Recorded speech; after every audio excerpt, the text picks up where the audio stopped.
It's early, man. It's really early. Yeah, what time is it? It's like 8:22 a.m. Yeah, there's like nobody here.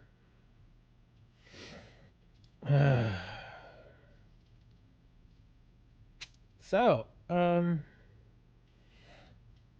nobody's here. I guess we could just look at Bayonetta for a little while.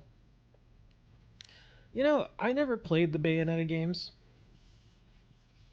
but I've heard about them, obviously, because apparently there's the Bayonetta character, and of course there's all sorts of artwork about her. So, yeah. But anyways, yeah, there was a Bayonetta thing controversy. That was all kinds of nutty. That happened over the last week or so. That was the whole thing, man. It's still kind of going. Well, I don't know if it's going on. What's up, my ninja? My ninja? We're about to talk about Bayonetta and what happened with Bayonetta 3. Well, not. I guess. I mean, the game's fine. I mean, it's not out yet, but as far as I know, the production of it is fine and everything. But yeah, there was some interesting stuff about what was going on with Bayonetta and the voice actor, waifu Yonetta. No, there was a bit of controversy in the voiceover world, which I actually know a few people that are in voiceover. In case you all don't know, voiceover doesn't pay a lot. I mean, it really doesn't pay a lot considering the type of work that they do and all that stuff. Um, but I guess we can talk about it. It's fine. That's kind of what I wanted to talk about. But yeah, there is a woman. Okay, this stuff's falling over here on my desk. I've got too many cards around now. But what was her name? Oh, call you Ninja. Okay, gotcha. Alright, let me bring this up here again. Here we go. No, I'm not going to talk about the spoilers. Let me see, where is it? Okay, so Bayonetta. As you all know, in video games, big video games like these, they generally have somebody that does the voice for certain characters. Bayonetta being a pretty big character, obviously has a dedicated voice actor. And the woman who voiced Bayonetta for the first two installments of the Bayonetta game, oh my gosh, where is her name? Hellena Taylor, I believe is her name. There it is. Apparently, from what she claimed, she released a video, I think it was like on Monday or Tuesday. She released a video, and a lot of people watched it. It was watched, no joke, like 6 million times. And it talks about how voice actors don't make a lot of money, and they're not, super rich, how a lot of people think they may be, which is true. Because compared to like Hollywood actors, people who do like voice acting, even for movies or for video games or for anime, they really don't make very much money at all. They just don't. And the thing for Helena Taylor was that she was set to return as the voice of Bayonetta for Bayonetta 3. Now, Bayonetta obviously is a big, huge franchise at this point. Very popular character. The games sell extraordinarily well. And she felt that she should get a raise because of how successful the Bayonetta series has been. And she feels that since she lends her voice to the character, that she deserved more money. And some people may say, yeah, that actually makes sense. So, according to her, according to the video, which again was posted first, she said that Platinum Games, who is developing Bayonetta, only offered her $4,000 flat rate, $4,000 to do the voice of Bayonetta for the Bayonetta 3 game, the entire game. And some of these games, given the length that they are, it can take a little bit of time to really get all those voice lines out and to make sure the takes are correct and all that. And $4,000 she felt was an insult. And to be honest, it kind of is. Because, again, when you think about how much money the studios make and you know, as far as the video games go, again, comparatively, they make, I think it was the Bayonetta franchise. Here we go. I'm looking at an article. It says Bayonetta franchise has made approximately $450 million. It's a lot of money, man. And she was like, well, I think I should get paid more. So apparently the whole discussions with the people over at Platinum Games, that kind of broke down because they only offered her like $4,000, according to her. So she makes this big accusation, puts a video of it on Twitter, blows up on Twitter. Voice actors from all over the place are like, this is insulting. It's true. She should get paid more. And that blew up. Now, because Hellena Taylor was not returning for the role, they had to replace her. The person that replaced her is a woman, also a very well-known voice actor named Jennifer Hale. Jennifer Hale, for those of you who don't know, is she plays a lot of different roles. She's done a lot of roles for video games and for television and stuff like that. She's most notably known, at least to me, as Commander Shepard in the Mass Effect series. The game that I played just a few months ago, or all the games. I played all of them. So her voice to me is very recognizable. So Jennifer Hale took the job not knowing what had gone on with Hellena Taylor and Platinum Games. She sincerely did not know. So, of course, Twitter being Twitter, people make assumptions. People assume things. And so they assumed that she knew that she was going to be replacing Hellena Taylor and all this other stuff. So people started getting angry with her, started sending her mean tweets, started calling her out, all this other stuff. It got kind of nasty on Twitter. And it really just kind of turned into a huge cluster F. So at the time, we knew that Jennifer Hale probably couldn't, she wasn't responding to any of these tweets, asking for comment and that sort of thing on what was going on with the $4,000 that was offered to Hellena Taylor and all that. She couldn't say anything. And a lot of us assumed, well, with a lot of these projects that these people do, they are usually under NDAs, non-disclosure agreements. So that means that there are certain things that you simply cannot talk about or comment about pertaining to the production and whatnot of the game or whatever project that you're working on. And so that's why she didn't say anything. Well, Platinum Games comes out and a few days later and says, no, that's not at all how it happened. We actually offered Hellena Taylor much more than $4,000. Apparently she was offered between $15,000 and $20,000 for the role, which is, I mean, it's obviously a lot more. So there's some really odd back and forth going on right now between Hellena Taylor and Platinum Games. Platinum Games is claiming that she was not offered just $4,000. She was offered, I think it was $4,000 for a number of sessions that she was going to do the game, which could have been between like 4 and 5 sessions. So of course, if you do $4,000 times 5, it's $20,000. And each of those sessions would be about 4 hours long. So it's a lot of money. Much more than $4,000. Now, of course, it's not like big Hollywood actor money, obviously. Like some people might assume some of these voice actors get paid. They don't get paid that. But it's still a pretty decent little payday. Of course, when that came out, Hellena Taylor claimed it was a lie. It was incorrect. But since then, she's gone quiet. So now it's like, well, what's, thank you for the follow. So now there's like this situation going on where it's like, okay, was Helena Taylor lying that whole time?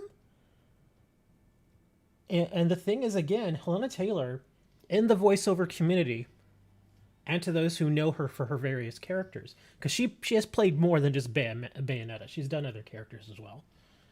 For those that know her, they're actually a bit shocked by this because that you think about who she is and her standing in the voiceover community, and you just don't expect that sort of thing to come from someone like her with her standing. And what makes it even worse is that apparently she also called out Jennifer Hale herself, the actress that's replacing her, which is kind of like, well, you just don't do that. It's a whole huge big deal. As it stands right now, like I said, there's back and forth between Platinum Games and Helena Taylor and Jennifer Hale, who again she couldn't really release much of a statement because she is under NDA.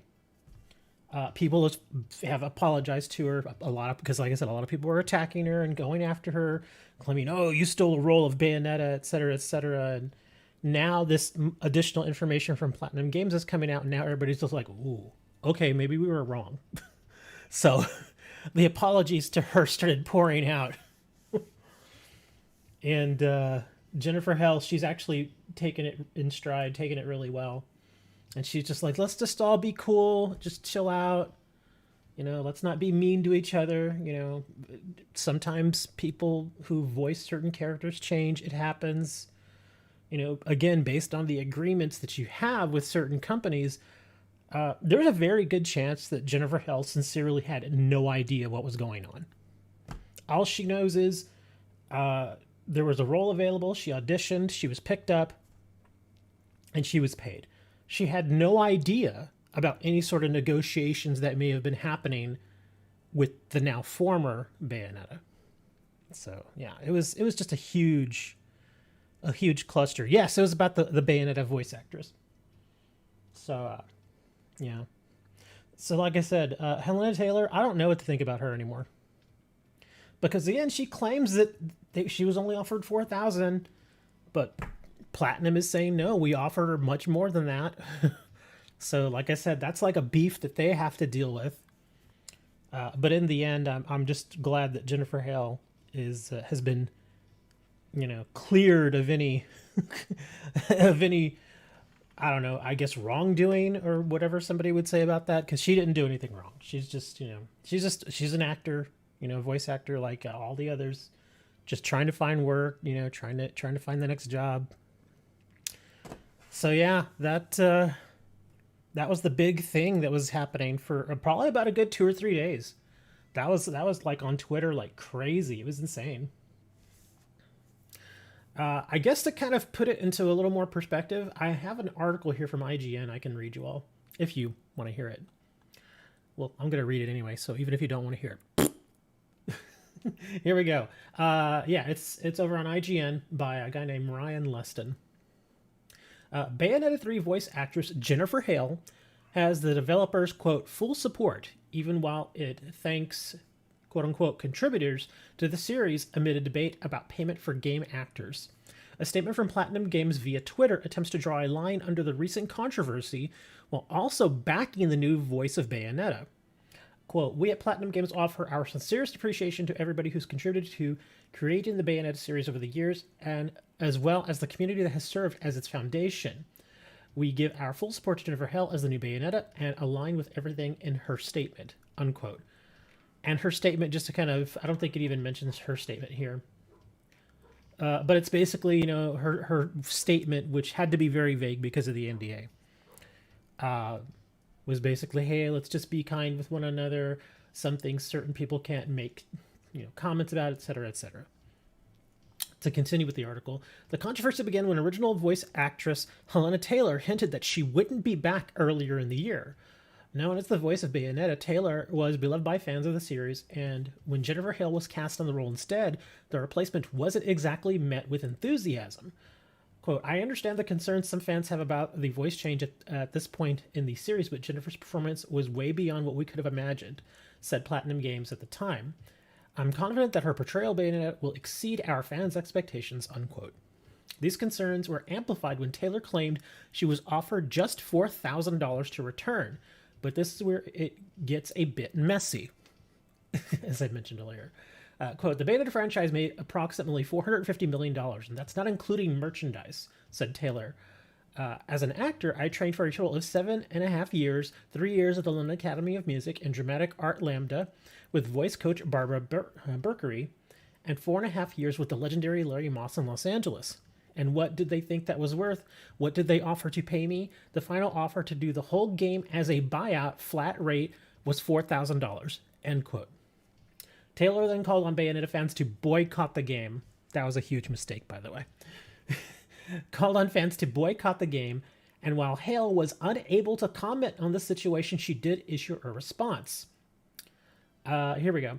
This is Jennifer Hale's response. As a longtime member of the voice acting community, I support every actor's right to be paid well and have advocated consistently for this for years, she said, adding that she was, quote, not at liberty to speak regarding the situation. That's the NDA. But that she hopes, quote, everyone involved may resolve their differences in an amicable and respectful way, unquote. This is to finish up the article. The situation gets even more convoluted as a report appears to confirm that Taylor was actually offered $15,000 for her return, a significant increase on her pay for Bayonetta 2.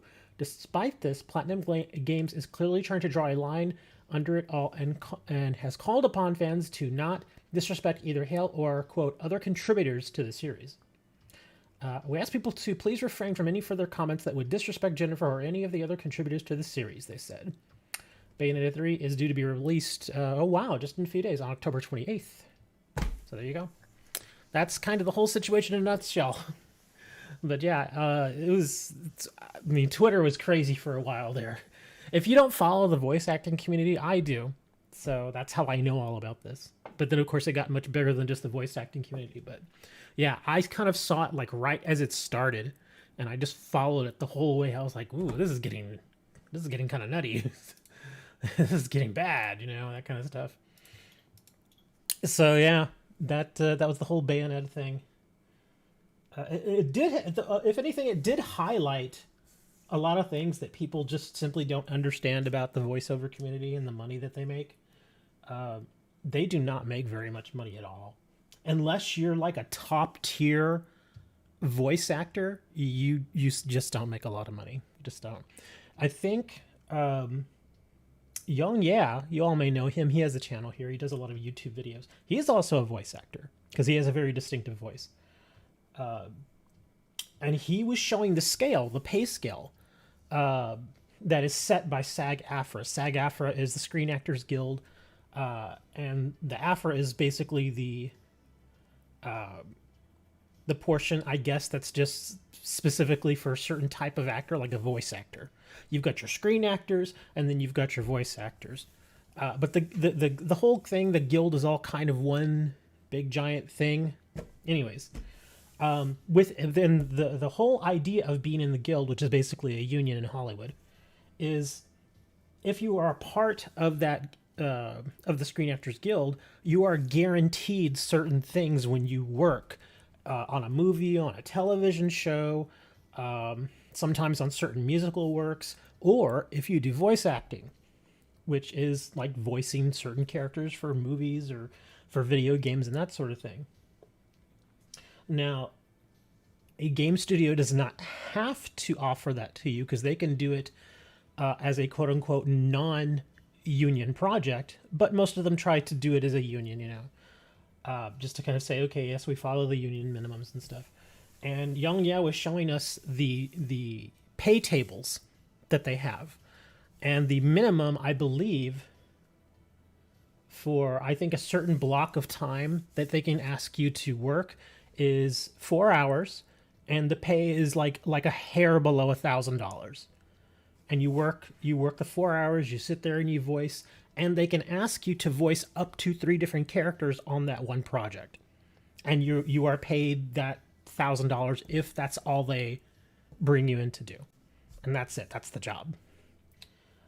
Of course, you can put the job on your resume; it looks good and all that stuff. But still, it's really, when you think about it, it's really not a lot of money, because people have this idea, and again, this is something they had to kind of go over.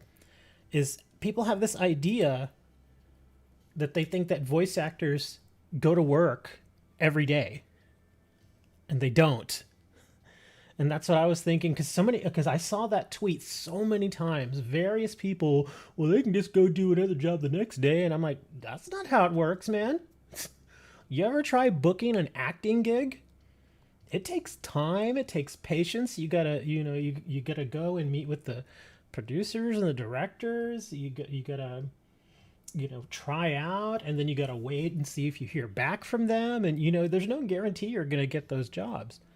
In fact, most voice actors can get maybe one job a month, not including reoccurring roles, which obviously you want to get a reoccurring role because that's guaranteed money down the line for a number of years or whatnot. But yeah, you're not guaranteed that you're going to have a job every single day, So you may think, oh, well, if somebody gets a job there and works the 4 hours, hey, that's $1,000. That's good money for one day. Well, yeah, it is good money for one day's work. But again, if you only do one job per month, and it's not like you're not trying, because you're doing other, you're going out and trying out for other roles. But if you only get that one job, you're in bad shape. Because you have to remember, a lot of these people also live in Los Angeles, in Hollywood, because that's where a lot of actors hang out, because obviously that's where all the producers and the movie stuff is done and all. And $1,000 a month in California is nothing. It's absolutely nothing. It seriously, you could not live on $1,000 a month in California. It's just not going to happen. So a lot of the voice actors, in order to make the money that they need to make just to live, end up having to do other things. Like some of them, I'm sure you've seen them kind of show up at like the various conventions and whatnot, the cons. Like ones that I know that tour around a lot are like Sarah Netacheni. She does the voice of Ash Ketchum. There's Lisa Ortiz. She does a lot of Pokemon stuff. She also does some voices for Yu-Gi-Oh! There's just tons of them. And they all like to kind of tour around and go to the various conventions. And when they go to these conventions, you usually will see that they'll do signings and they'll take photographs and stuff, but they charge for that stuff. So like if you want a signature, depending on how big of an attraction the voice actor is, you may get a signature for about $20. You may get one for $50 or for $80, all depending on who they are. That's where they make a lot of their money. And so that's why you see a lot of the times they will tour around. They'll go from city to city every week sometimes and be at a different convention, and they'll work that convention. And that's how they make a lot of the money.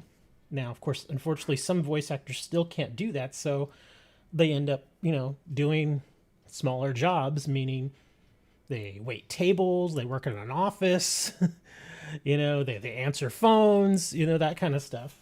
Some of them wash dishes, you got to pay the bills. So yeah, that's what a lot of voice actors have to deal with. Yeah, again, to get $1,000 for 4 hours of work is good.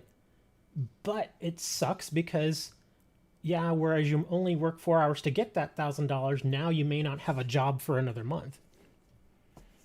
So, yeah. And that whole time that you may think, oh, well, that means they just, that means they don't work for a whole month. It's like sitting at home or something. No, they don't just sit at home and do nothing. No, they're going to auditions, they're making contacts, they're talking to people, trying to find other work. It's not like they just sit at home on their butts and do nothing. It feels like a lot of people just don't understand, how Hollywood really is. They only see like the big time stars, the ones that make millions of dollars. It's funny too, because we were talking about Chris Pratt and the Mario movie, because the Mario movie is getting ready to come out. I think it's next year. And it was really funny because Chris Pratt's voice for Mario in the official Mario movie that is fully sanctioned by Nintendo just sounds like Chris Pratt. It's nothing special. It just sounds like Chris Pratt. And we all knew it was going to be that way. So that's why when he was cast as Mario, we were like, oh, God. And the weird thing is one, we know why they got him because he's a big name. Two, you know he got paid a lot more than $4,000 for that.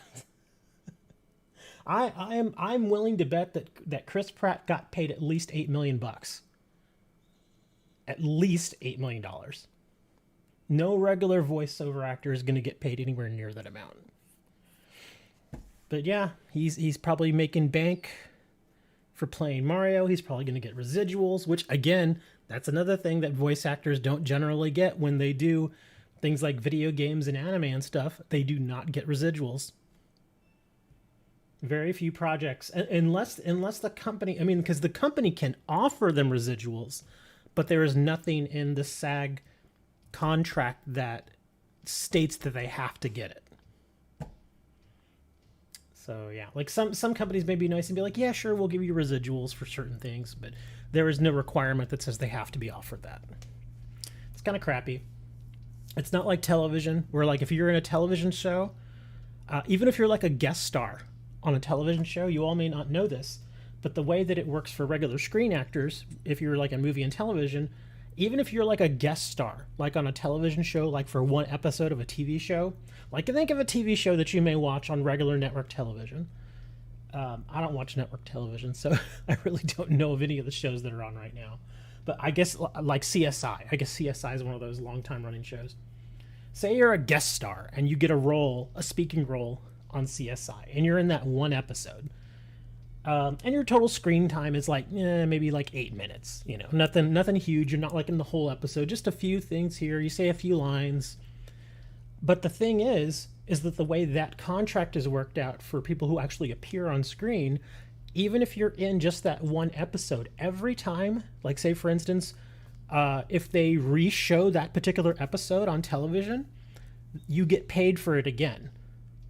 You don't get paid the same amount you initially got paid, but you get a residual. So whenever stuff like that goes into syndication, where they replay reruns on various channels, stuff like that, think of it like Seinfeld. Seinfeld is one of those shows that was so insanely popular, and even today it's still popular because of the reruns. Like sometimes you can go on various cable channels and see them playing like an episode of Seinfeld, like on TBS or WGN or something. They'll replay Seinfeld episodes. And a lot of the money that actors make after the fact is because of those reruns. They're residuals. So every time it gets put on TV again, or if it's on HBO or whatever, you know, be it a movie or a television show, they get paid more money again. Now, depending on the actor, it may not be very much money. Like if you were just a guest star and you initially got paid, you know, $4,000 for your role, but then if it gets played over again, your residual may be a certain percentage. So who's to say exactly how much you get paid? Like one guy who did a movie back in the 90s, he was talking about residuals, and he's like, yeah, every time that movie comes on cable, and it's one of those movies that he was in that occasionally you will see it on cable television every now and then, or it gets put again like on HBO or Cinemax or something. He's like, yeah, every time it gets played on television, I know I'm going to get a check for like $14. Which is kind of funny, but at the same time, it's like, you know, hey, $14 over and over and over again for, you know, pretty much, you know, until you die or however long the contract says. I mean, it adds up, but still, it's not a ton of money, but it's something. The same thing with guest starring roles on television shows. You may get a check for like $9. It's like, oh, well, we replayed your episode on such and such channel, so you get $9. Still sucks that they made the actual voice actor for Mario a side character. Yeah, a lot of people felt bad for him. I forget his name, but I have seen him on Twitter a lot. And yeah, a lot of people came out and supported him. Like, they weren't speaking against Chris Pratt because, again, they're in the business, so they need to keep things on the up and up. So they didn't say that, oh, Chris Pratt's terrible at this. They didn't say anything of that, but they just showed support for the original actor who played the voice of Mario in the video games, which kind of sucks because you would think, well, let's bring him in and get him in here and Of course, they didn't because they wanted a big name that they would stick on a poster. If you stick Chris Pratt's name on a poster, you know who that is. But if you stick the name of the original voice actor for Mario on a poster, everybody's going to be like, who the hell's that? Because again, it's one of those situations where it's like he's done all the video game voice, but when you buy a video game, it's not like a movie poster where you see the names of the actors that are like in the game. It's not like that. So yeah, I felt kind of bad for him too.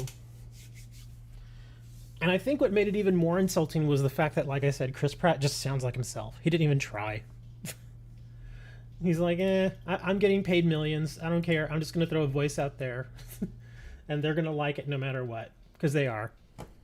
It's just, when you've gotten to a certain level in Hollywood, you can just kind of wing it. And they'll be like, okay, sure, whatever. Because they know people are still going to go watch the movie. But yeah, that was the whole situation with him. And it's kind of weird too, because again, I know they did it because Chris Pratt has a big name right now, but I'm thinking, instead of paying, Chris Pratt $8 million to have him in the movie, you probably could have paid the video game voice actor like $100,000 and he would have been fine with that. You could have saved yourself like $8 million by just getting the original actor. But like, nope, we're going all in. They play Bill Cosby and Fresh Prince reruns millions. Oh, yes, they do. And that's why a lot of those actors that they may not even necessarily be in acting anymore, but they still get paid for those reruns. They still get residuals. And again, it's not a ton of money, but like a show like Fresh Prince. Fresh Prince has been played and replayed over and over and over on dozens of channels for decades at this point. I can only imagine how much money Will Smith has made just in residuals on that show. It must be insane at this point. I'm talking no joke, probably probably $100 million at this point. Because it is one of the more popular reruns out there. I mean, again, I don't watch regular television, but for anybody who's maybe just flipping through channels, if they see an episode of Fresh Prince on, they'll probably leave it on. I know back in the day when the Bill Cosby show had already ended, and I had cable at the time, this was years and years ago, but I would occasionally, again, flip through the channels. I'd see the Cosby show on, be like, oh, I'll watch the Cosby show. And again, that's how Bill Cosby got as rich as he did. It's because of the reruns in syndication. That's where the tons of money is. Again, I mentioned Jerry Seinfeld with his show, Seinfeld. That's why Jerry Seinfeld's worth like $650 million. Because he makes so much money on the residuals. It's insane how much money gets paid. And all the actors that were in that show too, all the primary actors, they get paid still too. And they make a ton of money from Seinfeld. Like Jerry could just retire and he'd be fine for the rest of his life. And he could just live off of the residuals. Same thing with Bill Cosby. That's why even if Bill Cosby, and he won't ever lose all of his money, but if he got sued and he lost all of his money, he'd still get checks every month. Isn't Friends reruns the epitome of residual paychecks? Yes. That is something that all the Friends, quote unquote, got put into their contracts. Is because initially their initial contracts were really pretty cheap. They were only getting I think something like $20,000 an episode. The biggest actor at the time on the show, when the show first came out, was Courtney Cox. And so she got paid a little bit more, which made sense because she was the bigger name. But after, 3 or 4 years on the air and they saw how big the show was getting, that's when all of them went back. And as a group, they said, okay, we each want $1 million an episode. And you're going to pay us because you don't want to cancel the show. And that's what happened. So they got $1 million an episode up until the series ended, and then they still get their residuals. So what's the new Cartoon Network deal? Things are changing, but it's not happening the way you think it is. Cartoon Network's not going away. The only thing is that Cartoon Network is owned by WB, by Warner Brothers. And Warner Brothers, in an effort to try and cut back on spending, is they're simply taking the Cartoon Network studios and merging them with the WB studios. That's all they're doing. There probably will be people who get laid off. It happens all the time with those sorts of things. But yeah, the whole oh my god, Cartoon Network's going away, that was all stupid. That wasn't true. That wasn't true at all. So Cartoon Network isn't going away, it's fine. But speaking of networks, G4TV. Do you all know what G4TV is? And I'm being serious. How many of you all actually know what G4TV is?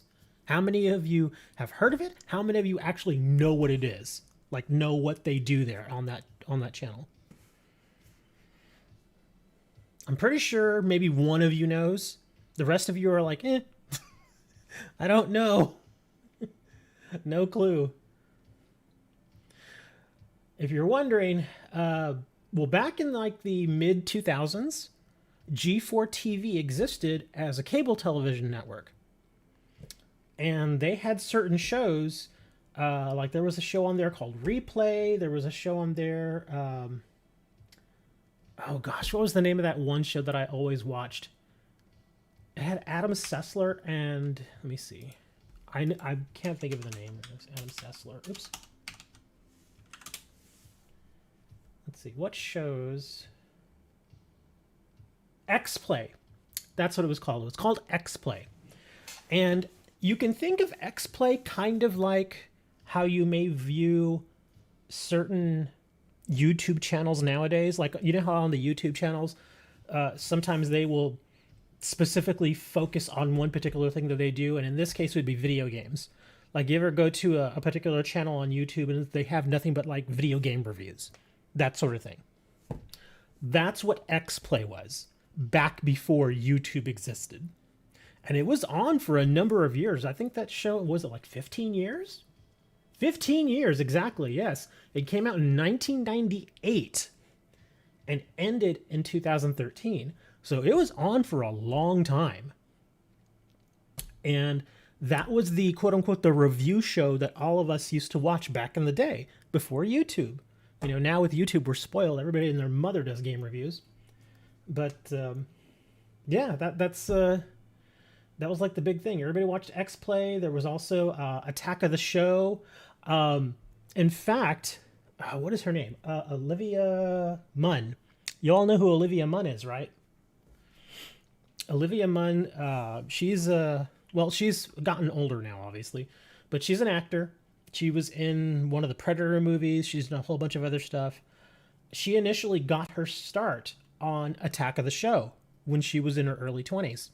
And she was a very attractive woman, so of course they put her on TV.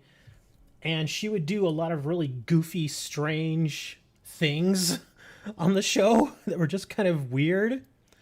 Like one of them, she has like an ice cube on like a toothpick and she's just like licking it for some reason and she's making a goofy face while she does it. There's another one where she stuck a bunch of hot dogs in her mouth. It's just, yeah, it was all sorts of strange. But anyways, yeah, that was another big show that was on the original G4TV. Attack of the Show and X-Play. X-Play was the bigger one. Anyway, so it was basically a network dedicated to things like tech and video games and stuff like that. So it was actually, like I said, pretty successful back in its heyday, back in the mid-2000s. Well, in 2013, the network went under. So unfortunately, everybody lost their jobs. Well, and I didn't even know this, G4TV got relaunched about a year ago. They were bringing it back. I don't even know if they got some of the same talent back. There was one woman on there, Morgan Webb, who she was kind of like the hot girl that was actually really, really smart when it came to things like video games. So everybody loved her. I don't think she came back, but I think Adam Sessler came back and a couple of other people came back. Olivia Munn obviously didn't come back because she's like a big movie star now. But they were relaunching G4TV, and less than a year later, they have now killed it off again. So G4TV came back for like about a year, and apparently Comcast is the company that was, putting the network on. They decided they were, they're like, yeah, that's too expensive. We're not making money. We're going to kill it. So they killed it again. And it's kind of sad because there was a bunch of people obviously, that were employed there. And the way that they found out that they were all losing their jobs, and I'm not just talking like backstage stuff, I mean like the hosts of the various shows, they found out that they were getting laid off through a tweet of a news article. The news article apparently had gotten a copy of the memo that was going to be going out like the next day. They had gotten a copy of the memo, posted it as a news article. It got tweeted out, and suddenly it's trending. And of course, all the people on the current G4TV, a lot of them have Twitter accounts and Instagram and all that stuff. So they're like, yeah, I just found out I got laid off through a tweet. So, yeah, that was terrible. But yeah, apparently they're gone now. And here's the thing, and this is kind of what I was getting at earlier when I had mentioned that they had been on a year and they are already getting canceled, is I didn't even know they were back. I didn't even know that they were being relaunched. Like, no joke, I found out that G4TV got relaunched like a week before they got canceled again. I didn't even know they were back. And apparently they weren't like an actual network, from what I understand. Apparently they had just become like a YouTube channel. So yeah, and that was just the weirdest thing, because I thought about it and I'm like, yeah, I didn't even know they were back. I didn't know if they were a network again. I didn't know how to watch any of their shows. I actually had to go and dig for myself because there was no advertising. I didn't see anybody on Twitter specifically mentioning it. It's as if they just didn't really care about the project. They were just like, just go do your thing. So apparently, yeah, it is a YouTube channel. But from what I understand is that they had literally dozens of people on staff. And of course, when you have dozens of people on staff, that's a lot of payroll. And they had a huge studio. And so there was a ton of overhead involved. Overhead meaning that they have the studio and the costs of running it and rent and electricity and all the other stuff. You got to buy cameras and lighting, and also, all that stuff costs money. And they were using that studio and all those dozens of people to make videos on YouTube. And some of those videos were only getting like 4,000 or 5,000 views. Can you imagine that? Owning a studio, an entire huge building, and employing dozens of people, spending literally millions of dollars on things like, again, cameras and lighting and wiring and all sorts of stuff, on set building, and spending millions of dollars and all that, and only getting about 4,000 or 5,000 views on each of your videos that you produce. That's ooh, that's gotta hurt. That's really gotta hurt. So apparently that's why they got canceled, because they just weren't getting a lot of views. Melody says it's like that Overwatch Pro that got fired. Yes, I heard about that too. The Overwatch yeah, it was on a tweet where apparently the team had tweeted out, yeah, we're thankful for so-and-so, but let's now welcome this person to the team. And the guy who had gotten fired wasn't even made aware of it, and he saw the tweet, and he retweets it, and he just puts a question mark, like, what? It was, I felt so bad for that guy. It was so terrible. But yeah, he got fired via tweet, and it wasn't even a tweet directed at him. It was just, they had just released a statement. They didn't even tell the guy they were firing him. That's really gotta hurt. Can you imagine that? Feel like, oh, by the way, you're not on the team anymore, but the only reason you know now is because you saw the tweet. That's terrible.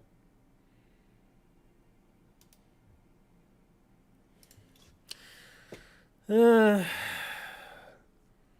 that's what I get for starting the stream really, really early today, as we talk about old stuff like G4TV and how it got brought back and canceled all over again.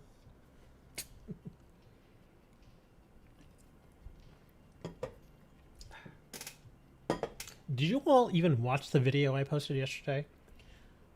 Not a lot of you did. But I gotta tell you, it's kind of weird. It is actually probably one of the best openings I've ever done. Not a great opening, but probably one of the best Pokemon openings that I've done. It was really good. It really was. And the whole set, like, because it was, in case you all didn't see it, it was for the Professor Juniper Premium Trainer Collection thing. And you actually got a lot of good stuff with it. You got a coin, you got the condition markers, you got dice, you got 64 card sleeves with Professor Juniper on it, and you also got a deck box. And it wasn't one of those cheap paper deck boxes. It's actually one of those really nice plastic ones. I have it right here. It's nice. It's that real sturdy, you know, real nice, not soft, but shiny, sturdy plastic that has Professor Juniper on it. And she's also got, is that Minccino? Yeah, she's got Minccino on there. And of course, got the Pokemon logo and everything. And then, of course, you get the sleeves. And along with it, you also got a bunch of booster packs to open. So we opened the booster packs. Great stuff. I got some really good stuff out of those packs, dude. I was like, whoa. So yeah, if you didn't see it, you need to go see it. So there were some good pulls there. Yeah, considering it was only 7 packs. Yeah, it was like 7 packs. Considering it was only 7 packs, wow, were those pulls good. those were very fortunate pulls. It definitely, I will say, it definitely more than paid for the box itself. It more than paid for it. In fact, one of the cards that I pulled, I initially said, I think it's worth like $3 in the video. You'll actually hear me say that. It's a little bit more than $3. It's a little bit more than that.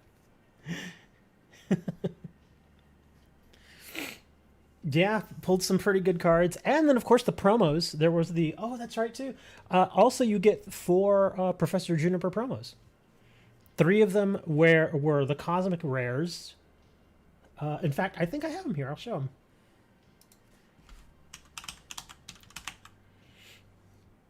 Yeah, you got this one, which is why I have it now. Yeah, you get one of these. And... then you also get, let me see, where is it here? You get 3 of these. See how, because here's the other one. Well, actually, here we go. Yeah, here's the original one. And then you got the reverse one. This is the promo one that you get now. It's not marked as a promo. It still has the Shining Fates logo on it. But it is the Cosmic Hollow background. And you get 3 of those. So yeah, you get 3 of these. And then you get one of the... one of the fancy ones. So yeah. So even just the promos, because I think this promo alone's worth like $2 or $3, if I remember correctly. And then of course there were other cards. Oh, I'm an idiot. I can actually go and show you the Juniper sleeves and stuff too. Here, Juniper. Here we go. Yeah, here's the coin. That's actually a really cute coin. It's kind of neat to get a coin that doesn't have a Pokemon on it. So Juniper is actually on there. And then there's the sleeves. Really nice. She's got her Minccino back there. And then there's the deck box. And the actual deck box really does look like that. Looks just like that. And like I said, it's that nice quality, that harder, stiffer plastic. You know, the stuff that feels like it could actually last long. Like if you drop it, it won't just shatter into pieces. It will actually, it'll actually last a long time. And I'm probably going to sell these too, because I don't ever use the deck boxes or the sleeves or anything like that. I think what I'll do is I'll probably sell the deck box and the sleeves as like a little combo deal, and put it on eBay for like, I don't know, like $12 or something. And the weird thing is somebody will buy it. I'll put it on there for like $12, ship it included. There you go. You get the sleeves and you get the deck box. But yeah, I want to see more of these where it's actually the characters. Are there any other coins where the characters are actually on there? Show, well, why wasn't it? Oh, I gotta get rid of that. I forgot. Sorry. Okay, show not owned. Are there any others where there are not Pokemon on the coins? Or that they're actually like the human characters, I guess? Because all the coins I've ever seen, except for the Juniper, all have Pokemon on them. Well, I mean, you do have these, but that's kind of like a Pokemon symbol. I want one where it actually has a human on it. Oh, that's a cool looking coin. Are those Marnie boxes? Yes. They're still $80. But they are rare. They're hard to get. I have checked, no joke, for a good year now. Like at least a couple times a week, I'll check on Pokemon Center to see if they're going to restock them. Still nothing. Still nothing. But yeah, those Marnie sleeves. I think the Marnie sleeves by themselves are like $25 on TCG Player. Let me check. TCG Player Marnie sleeves.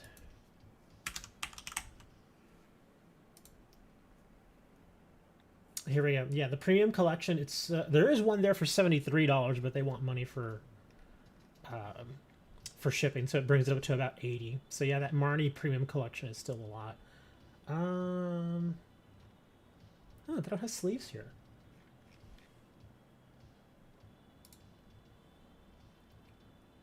Yeah, they don't actually have the sleeves listed.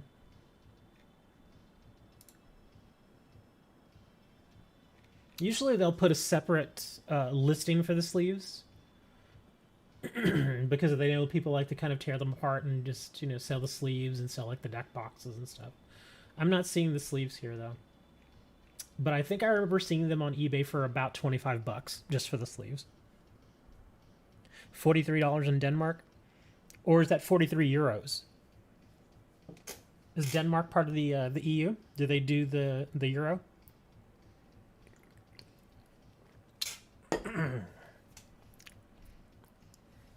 What is the dollar sign?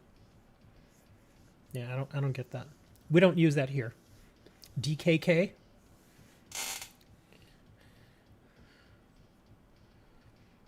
Digital Cookie Crisps. That's what the DKK means. Oh, isn't it like the Danish kroner or something like that? Or there we go. Yeah, crowns. There it is. Gotcha. Okay. Yeah, unfortunately, if I were to try to import that from Denmark, it would not be $43 for me. Because I would still have to pay for shipping. And I would probably...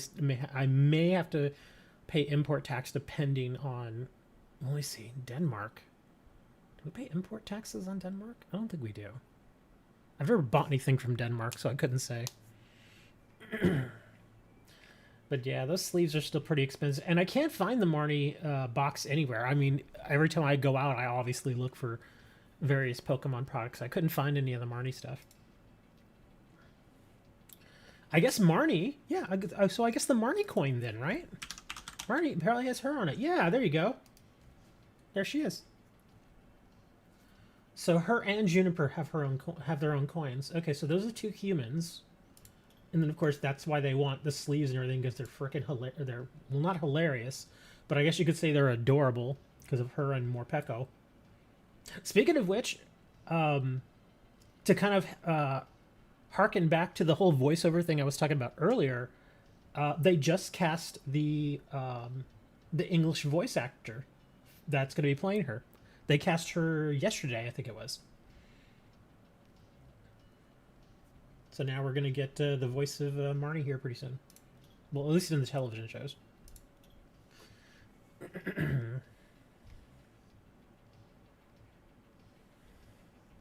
Sure wish import tax did not exist. It would be great buying a cheap GPU.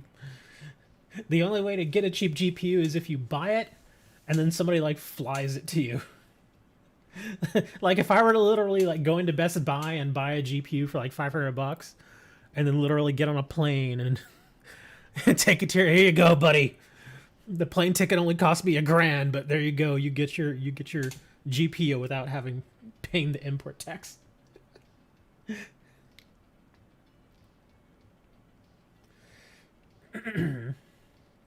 I'm still looking to see if there are any more coins that have humans on them. There has to be more, wouldn't there? You'd think there'd be more. Oh, the Ice Cube coin. Where did this come from? I actually like that. I don't know where that Ice Cube coin came from. I want to get one of those. Let's see, Mewtwo's. Those are cool. Wooker has these, I believe. He has this box in the sleeves. Oh, I was about to say too. Of some of the stuff that I ordered, that Professor Juniper box was the first thing to come in. I also finally found them. The Pokemon booster pack collection, the Halloween collection thing, where you get it's like it comes in a pack, and not even a box, just like a pack, like a big pack you would like stick on a shelf or something. It's got 40 booster packs in it. It's Halloween themed, and each booster pack has 3 cards in it. I finally found them online. It was only $22. Because for the longest time, for like the last month, people were wanting like $40, $50 for them. What? No! Why did you log me off? Come on, log in. Yes. Every time I would go to places here like Targets and Walmarts and stuff, they were always out. Always out. In fact, the only place that I went where I know I had just missed them was like a week and a half ago. I went to Walmart, like on the other side of the city, because they tend to have a lot of trading cards and stuff. So I went in there. They have a pretty good sized trading card section. Went and I looked through them. They had some Pokemon. They had some Yu-Gi-Oh, Magic the Gathering. And right tucked off into the corner was like the box that those little 40 packs come in. And the box was there, but of course it was empty. So I was bummed. I was like, no, I just missed it. But yeah, I finally got them. They should be here Monday. So I'm going to do an opening for that too. Also got some, what else did I get? Oh, I got a new Capenna pre-release box, which is, it like comes with like a promo card, 6 boosters. That's Magic the Gathering stuff though. And I also got, what was that other thing I got? Oh, I think it was a Virizion V box. A guy was just trying to get rid of his, so I bought them. And he was selling them for like $13. I was like, okay, I'll take it. So I got that coming too, but that's going to probably be at the end of the week. But yeah, come Monday I should get the new Capenna stuff and the booster pack stuff. In fact, oh man, I was thinking, there's probably no codes in any of those packs. That's unfortunate. Because I would have loved to have seen those cards in the game. Because think of it like similar to Celebrations. Where is it? Oops. Like this. See how it's got the little 25 and you get the Pikachu head? On the Halloween one, it's the same little Pikachu head, but it's a pumpkin instead. So it's just like orange and it's got like the pumpkin face on it. And then of course they're all Halloween themed cards. But yeah, I don't think they have any codes in them. I would have loved if they did have codes in them though. Because yeah, we don't have a Halloween. The booster pack isn't in here, is it? No, I don't see it. Yeah, that's too bad. It would have been awesome if we got codes in each of those little packs. I would have opened all those. What is this? Oh, Deoxys V Battle Deck. I've not seen this. Oh, well, I guess I gotta buy that. I gotta go find it now. I did find these. In fact, at Walmart, they did have these, but they wanted way too much for it. Because the old League Battle Decks you could get for like $25. Walmart, for some reason, wanted $40 for it. I was like, ew. Like, no way, man. Screw that.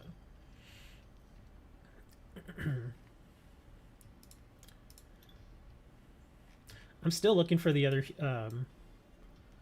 coins that have humans. I seriously can't think of any others.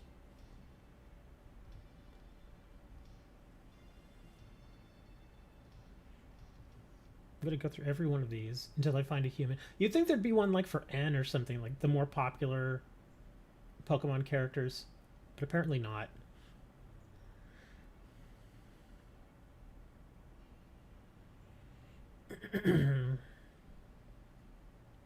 How many people are over on Twitch? I didn't even look. I should probably look. Only a couple of people over on Twitch. Did you ever receive those cheap booster packs from that TCG Please seller you bought? No. They weren't booster packs, though. They were starting decks. Yeah, they were starter decks for a game that apparently came out about a year ago. It was a very small, like an indie game, and he sold them really cheap. They were starter decks, and he sold them for something like $2.20 each. They were really cheap. Thank you for the $3, Mr. Hammer. They were really cheap. But I think what he was trying to do initially was he put them on there and he listed them for $2.20. But the shipping that he added was like $3.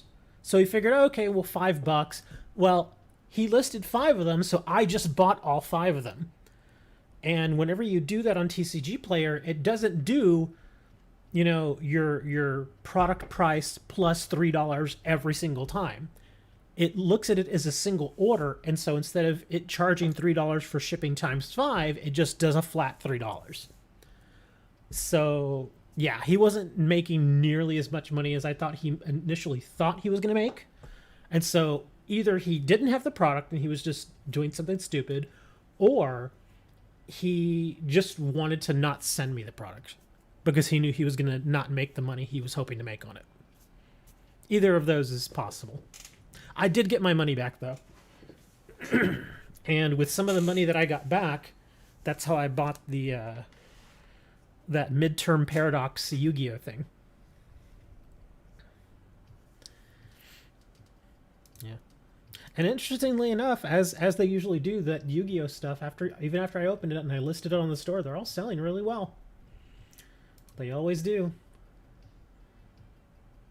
I'm thinking about buying more of them because they're cheap. I found some of them really cheap. And the pricing for the box set is only going down. It's like slowly trickling down every day. It's like another 20 cents less, another 15 cents less. Yes, TCG Player is very good about refunds. Every time I've had a problem, I've always at least gotten my money back. So yeah, they're really good about that. You know, looking through these coins, I think Marnie and Juniper are the only two. I'm not seeing any other humans on any of these coins. These crazy gold ones. Oh, that's for the 20th anniversary. Yeah, I'm not seeing any others. So yeah, I guess it's just Marnie and Juniper.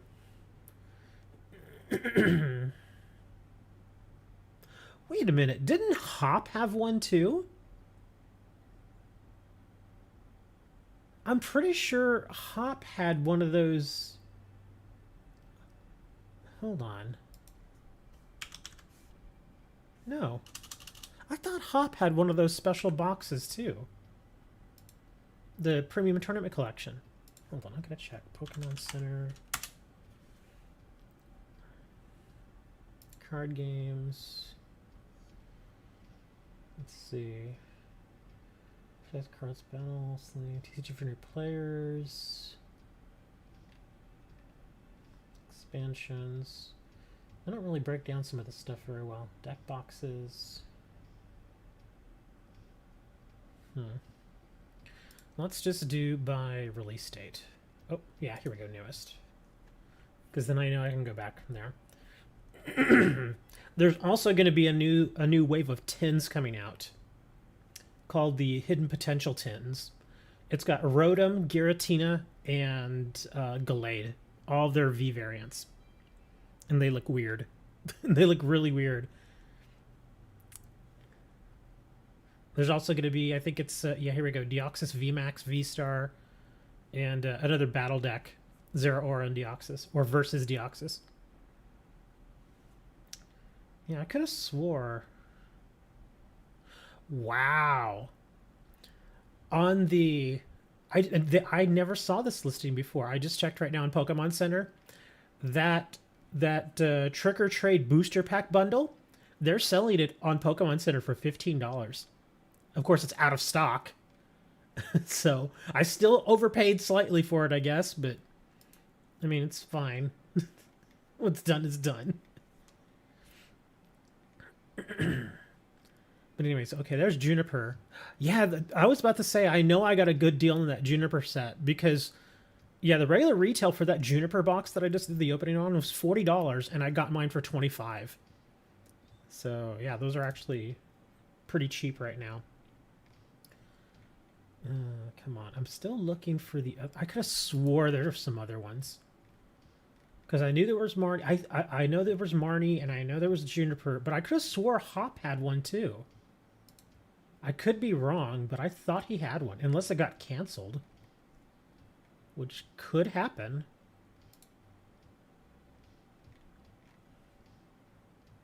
Let's see, Fusion Strike. Because I thought Hop came out alongside Marnie, and Juniper came out later. Okay, yeah, I guess I was wrong. I'm not seeing it here. But I thought I saw that Hop had some sort of... Or maybe it's a regional thing. Maybe it was only available like in Europe or in Asia or something. That could be it. Yeah, because I could have swore I saw one for Hop. Because I remember thinking, yeah, I won't buy the Hop one, but I'll buy the Marnie one.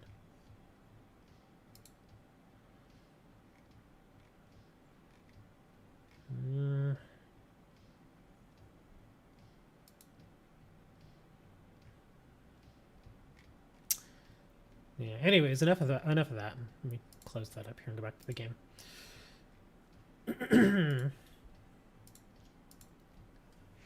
So anyway, so what are we doing today, man? I've only been streamed for an hour and 10 minutes and we still haven't done anything. Except talk about voiceover and Pokemon stuff. But isn't that the point?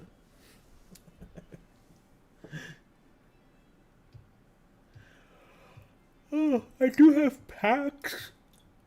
Don't do that. Yeah, I do have some packs I can open. Brand Stars, Fusions, Evolvings, and Chilling. I guess I can open the Evolving, because for some reason, again... and I think I mentioned it on last week's stream, strangely enough. One of the big cards that I got in that video came out of the Evolving Skies pack. And again, like I said, for some odd reason, every time I open a real-life Evolving Skies pack, I always get a good card. I don't know why. I don't even really care for the set. The set's fine. I'm just not like super like, yeah, for it. But it's fine. I mean, again, if I had a choice, I would much rather open Brilliant Stars than Evolving Skies. But then again, I would also much rather open Evolving Skies instead of Chilling Rain. But yeah, weird. Check D chord. What is a D chord? Twan loves tomatoes.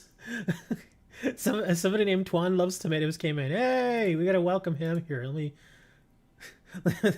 There you go. That's my welcome for you, Twan.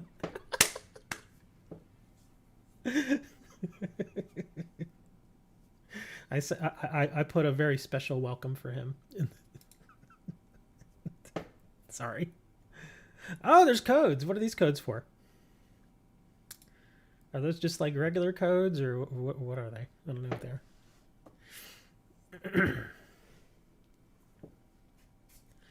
I don't know.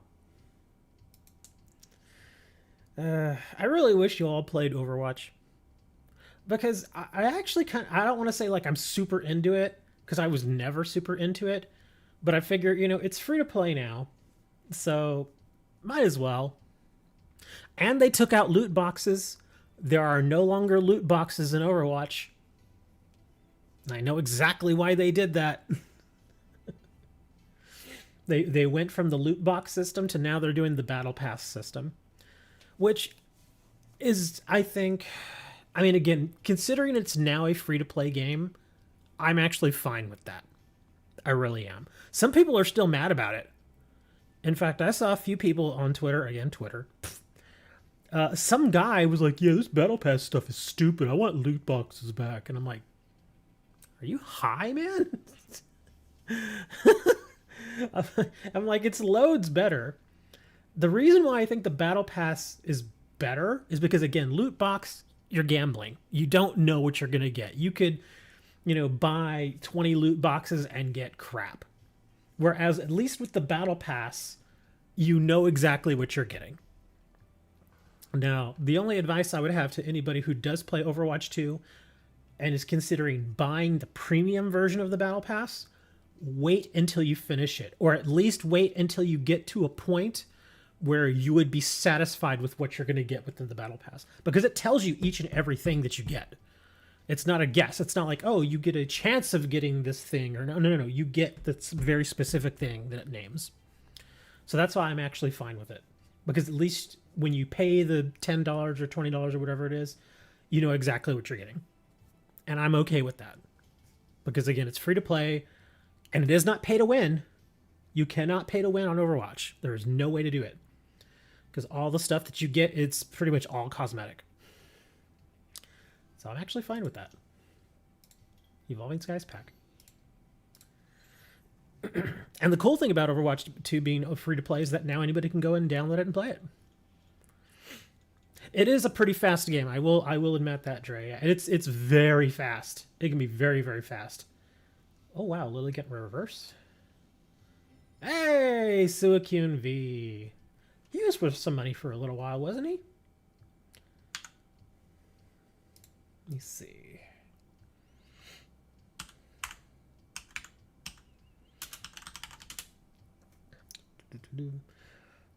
But yeah, well, the thing is, yeah, I guess you could say that he's only worth one pack now.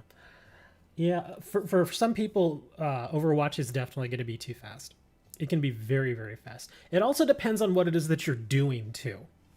Like, if you're a healer, you have a little more sway as far as how fast the action will move. Same thing if you're a tank, it moves slightly slower, but if you're a DPS, it feels like it goes much faster.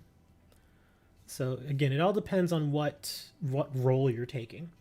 For me, I usually play the tank or the healer, so, kind of always get my bearings doing that. Jillian Wayne.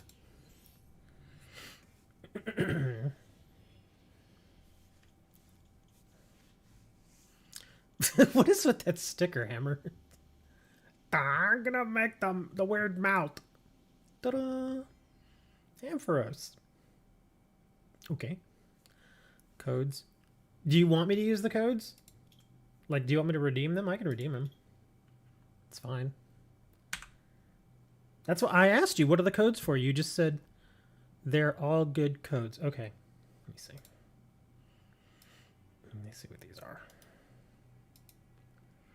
They're all good codes, Bront. Oh, Dragonite V-Star. Oh, I actually almost bought this box. Yeah, you get these with a box set. Yeah, Pokemon Go box set. And I actually did not have those.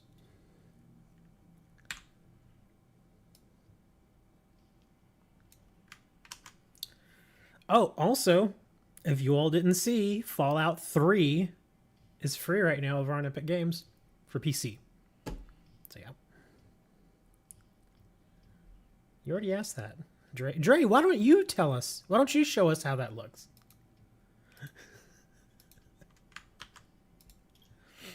Oh, are you serious? This is the box I just bought.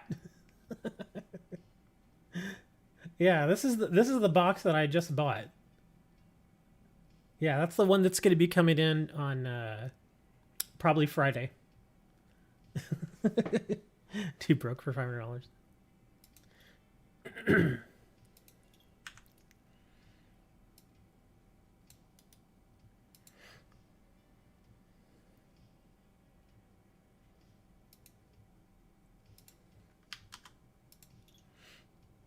Oh, Blanche.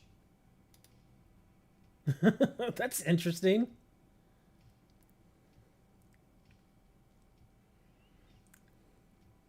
Okay, so Never mind. I'm not going to ask. I was going to ask a question about that, but never mind.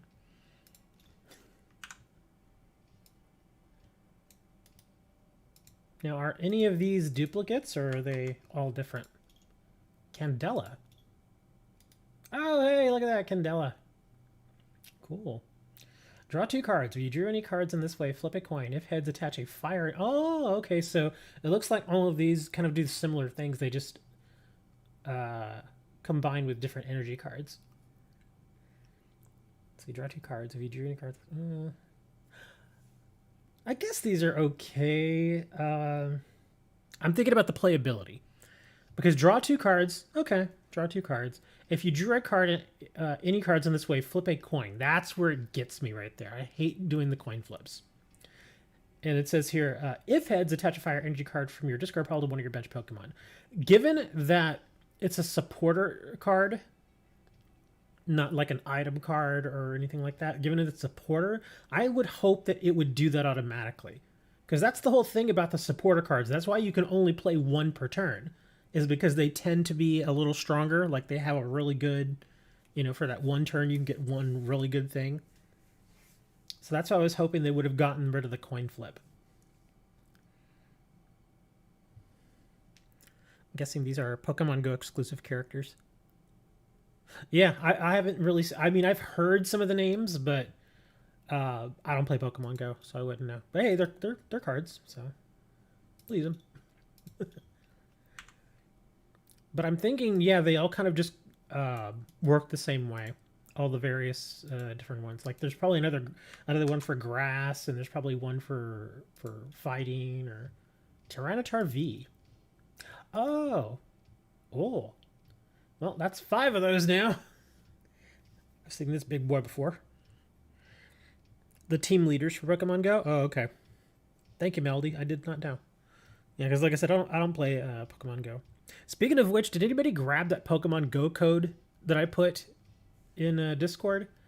I think somebody already grabbed it. But yeah, like every few weeks, Prime Gaming gives me Pokemon Go codes, and I don't play, so I just put them in chat and I just let y'all grab them.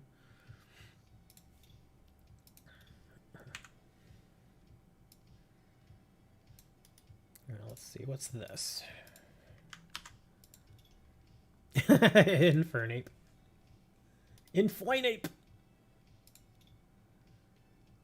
He looks creepy. He's I'm gonna get you.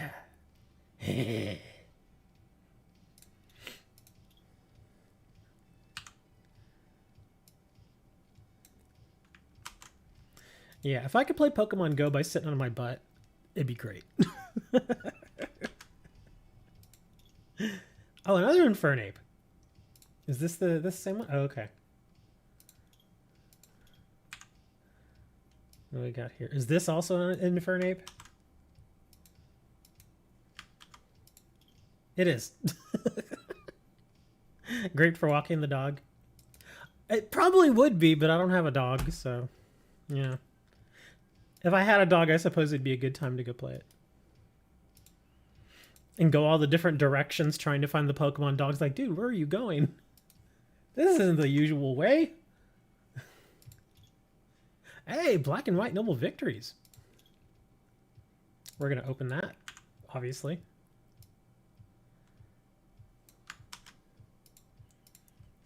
This another noble victories? Yes.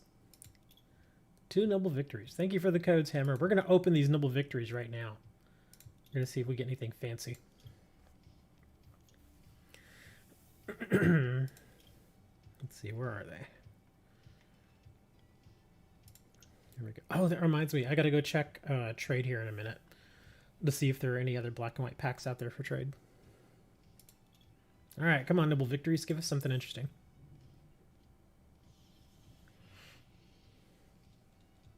Could I actually get a cat and, take the cat for a walk? As well as reverse.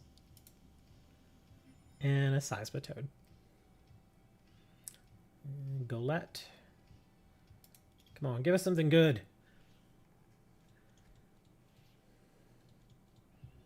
Oh. Plume Fossil, reverse. And a Golurk.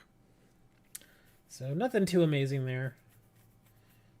At least we got, what, 3 rares? Because wait, the last one wasn't a reverse rare. Okay. Timber. Speaking of timber, I'm just kidding.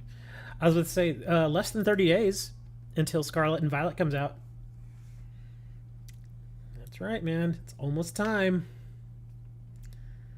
Gotta make sure I sock away $50 so I can make sure I have the cash to buy it.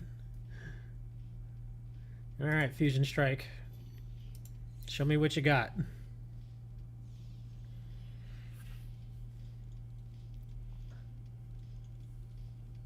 Graveler. And a Latios.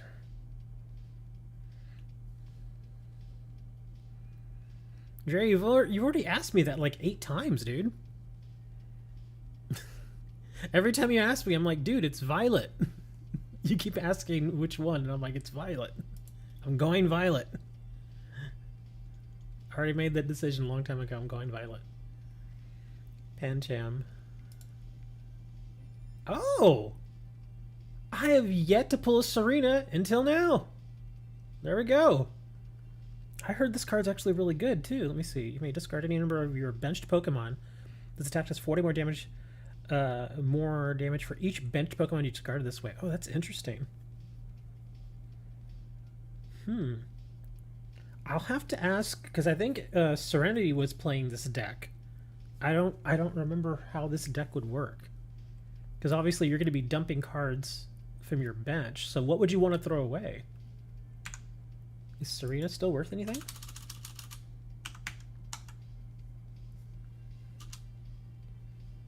Serena V.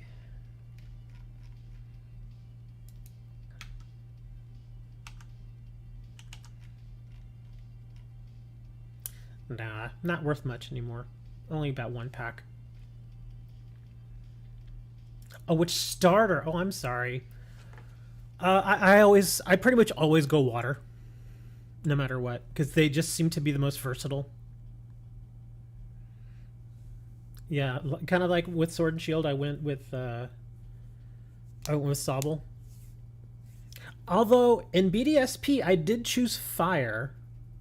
But yeah, because I chose what was it? The little monkey guy, I forget his name. What is it? Chimpinch, or I don't know. I forget what his name is. The guy that eventually turns into Infernape. The Chimp Pokemon. I don't know his name. I forget it. Chimchar, thank you. Yeah. I'm sorry, I didn't play BDSP that long. It's like I got through it, I finished it, and I was like, okay, I'm not touching that game ever again. And so yeah, I chose Chimchar, but probably I would say about 20% into the game I started regretting it. Because of course, your starter is always going to be a few levels above all the other stuff you get. So you tend to try to stick with your starter for at least a little while. But yeah, Chimchar, he was having lots of problems. Especially when he started getting into the caves and stuff and facing all the Gravelers and all the Geodudes. He was just getting his butt kicked. Whereas if I had been playing a water starter, I would have been perfectly fine.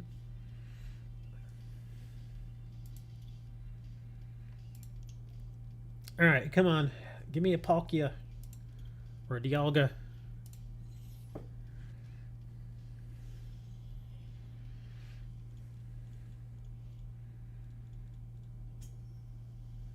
Cafe Master.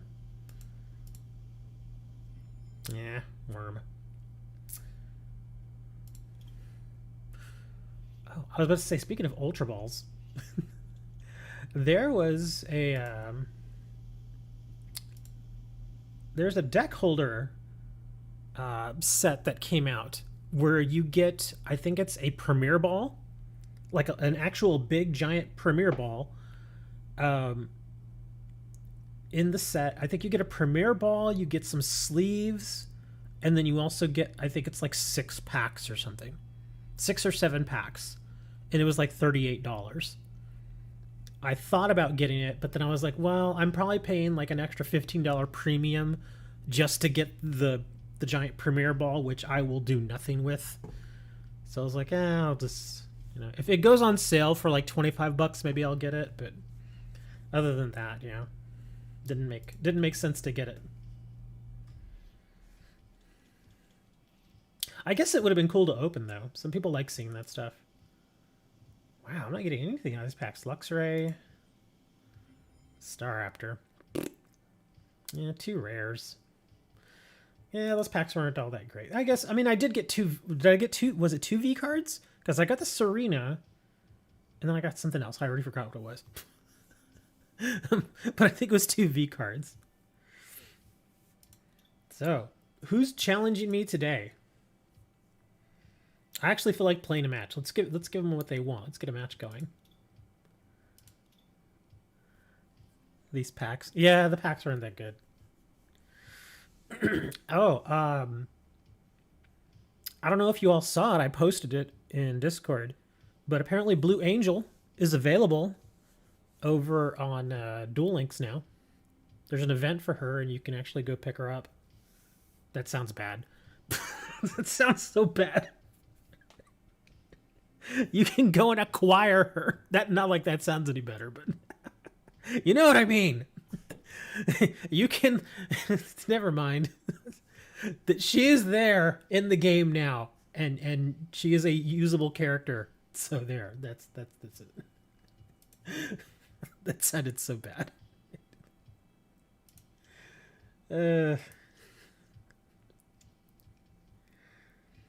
Let's see for what, and I am getting okay. There we go. So we'll let that run for a little bit. But yeah, Blue Angel's there, so I don't know if any of y'all do the Blue Angel stuff. I don't know. I kind of think I don't know. Do I really want to do Duel Links again, though? I got so burned out on it. Because I always think, well, if I want to do... Because the Links thing, I really like Links. The Links and the extra spots for monsters, I like that. And so I think, well, if I did do Duel Links again, I would obviously want to play with a deck with Links in it. With Link monsters. But at the same time, I'm like, but if I want to do Yu-Gi-Oh! Again, I can just play Master Duel. But even then with Master Duel, you know, there's a lot of decks out there that are really ridiculous right now. Really broken.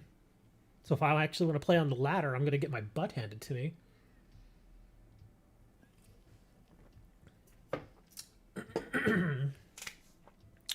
So I have to take that into account.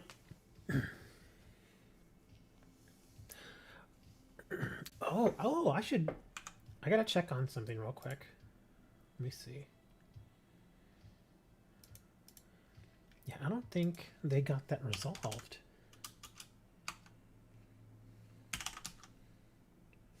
Let me see, did they follow up on this?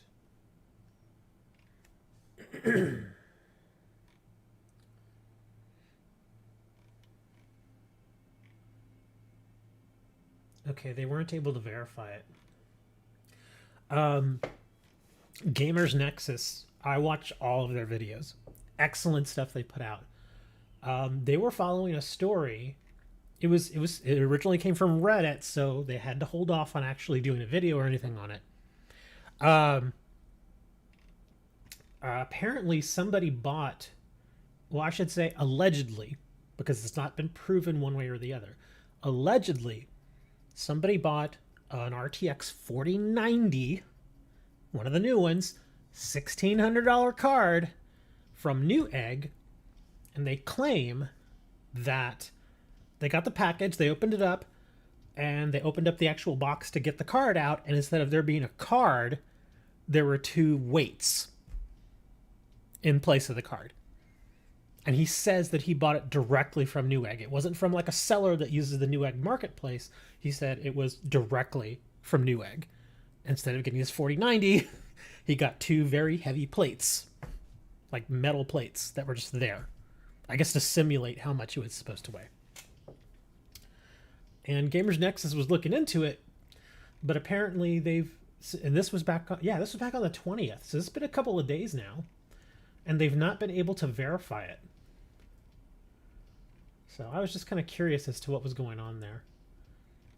Because, of course, you got to be careful with that kind of stuff. It could just be that somebody's trying to get a little attention. or it could be real. Stuff like that happens.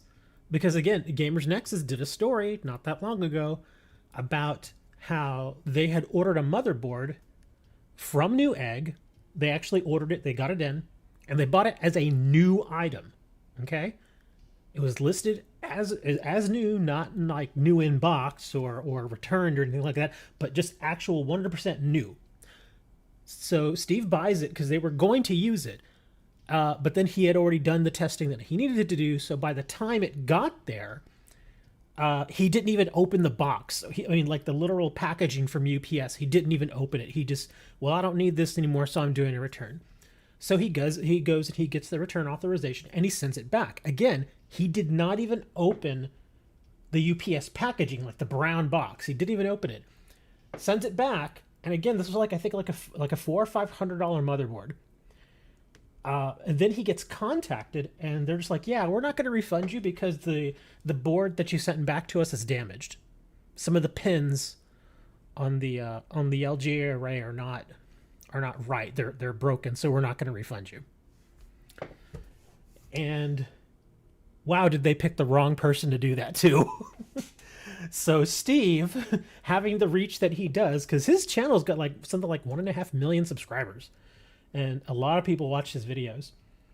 And so he actually records the phone call to customer service and explains it to them. And he says, "Look, I didn't even open the box. How can you say that there is damage to this?" And so they end up sending the box back to him. So Steve gets the box back again because he's not going to get a refund apparently.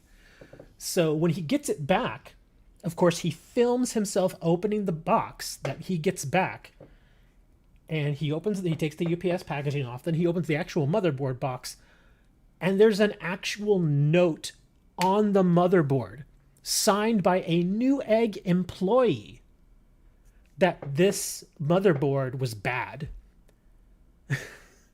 So in other words, that motherboard, which had already been known to the company to be bad, was put back into the system marked as new and sold to Steve. And then Steve, of course, didn't open it, sends it back, and then they had the gall to say, "Yeah, we got this back and we see that you damaged it." When there is an actual sticker on the motherboard from a Newegg employee, they even signed their name. And they were just like, "Yeah, this is a bad board. We can't do anything with this." But they still tried to sell it to him. And whoo, did Steve go to town on them. He went to town. It was a thing of beauty. I mean, no joke. He took it so far because Steve, he's one of those guys where if you try to do something like that to him, he will go next level on you. Not only did he make a video talking about the whole thing, he literally flew to California because he's like, "Oh, I'm making a story out of this now." He flies to California. He's in North Carolina, which is on the complete other side of the country. Flies to California with his one of his employees, goes in and sits there outside of Newegg's offices and waits until they open in the morning. And he says, "I'm here to talk to management." And just to make sure that all was good, he didn't want to just like go and just kind of show up. The day before, he had actually told him, he says, "Look, I'm flying out there, and I would very much like higher management, like really high management, to speak to me about this, because if you don't, I'm still making a video on this, and I'm still writing a story on it." And so to try and save face, Newegg agrees to talk to him on camera about what happened. So he goes over there and they have the interview. It's like a 45-minute long interview, and they show it all in the video because he did a follow-up video. Because of course, given who he is and given how much attention at this point it's getting, because at this point that first video has millions of views. And then of course all the other big YouTubers like Linus Tech Tips and Paul's Hardware, they all start talking about it. And so now it's all over the place. So now Newegg has to do something. So obviously they refund his money, all that other stuff. But again, he's like, "Yeah, I mean, that's great that you refunded my money, But I have to wonder now, because for years, I don't know if you guys are familiar, especially if you're in the EU, you probably don't know. But Newegg, they've been around a long time, but every now and then we'll hear little horror stories about how people will order an item, they'll get it, and again, it's often sold to them as a new item. They'll get it, and you can tell just from the packaging that it has previously been opened before. Like the actual seals from the companies like EVGA or Rosewell or Asus, those seals are broken. So you can tell somebody's been in there. And they will sell it to you as new. And so some people are like, oh, well, this is a used item. I don't want this. So people will try to return it. But the Newegg says, sorry, it's not new and sealed in the box. We're not taking it back. I've heard those stories several times. And so I was like, and then when I saw it happen to Steve, I was like, oh boy, this is going to get good. And Steve brought that up too. He tells him straight up, he's like, look, there have been people saying this kind of stuff for years about you guys. So it turns out that it's true. And they were just like, they didn't admit it, obviously, because that's, they'd be admitted to doing really terrible things. The only thing they would admit is that there is a problem and that they want to make sure that people are taken care of. And I'm like, okay, that's about as much as we're going to get from them as far as an apology. But yeah, there was a whole thing there, man. If you Google like Gamers Nexus Newegg, you'll see it. You'll find the story, believe me. And it's something. It really is something. Because like I said, Steve and crew took Newegg to town on that. Absolutely. I mean, and the thing is that they didn't go out of their way to make Newegg look bad. They didn't do that, because that's the one thing that Steve does, and I think this is why a lot of people like watching him, is that he is very even-handed when it comes to reviews and things that happen between him and other media outlets or him and tech companies and whatnot. He's very even-handed. He doesn't let emotion get the best of him. He just sticks to the facts. And he's very poignant about, look, if I ask you this question, I need you to give me a real answer. He doesn't like those BS answers that some people give. And so that's what he did. They made themselves look bad all on their own. All Steve did was put it into a video and post it. Nice, you can give them to people or keep them. What are you doing? What are you sending me? Yes, I saw the codes here. I was about to go over here and renew them. I don't know what these are. Let me see. Let's take a look. Well, we're gonna see now. Team Skull pin collection. Hey, look at that. We got a Wimpod. Oh, Golisopod GX from the Wimpod. Salandit, and then a Salazzle GX. Yeah, I'm probably not going to know what any of these sets are called, so I may just end up redeeming all of them. But I will say this. If anybody out there actually wants a copy of some of this stuff, if I have duplicates, I'll probably trade them then. Oh, Dark Explorers. Cool. So yeah, that's why I was telling you about the Gamers Nexus thing, because when I heard about what was happening with that guy in the 4090, wow, like I said, Steve has not been able... Did you really pay $15 for this? I have to claim it now, because if I don't, someone's going to redeem it. Did you really pay $15 for this pack? Dude, don't pay $15 for this pack. Don't. Just please don't. Yeah, that's too much money for those packs, dude. $3. Okay, that's not so bad. Because last time I saw this thing was like $15 for a pack. Oh my god. But yeah, that's why I was kind of keeping an eye out for that, to see what was going on, to see if it was actually real. Oh, emerging powers. Or if that guy was just making it up. Because people do that, obviously. Sometimes they just go on the internet and lie. It's a thing. Oh, Plasma Blast. I don't think I've opened very many Plasma Blast packs.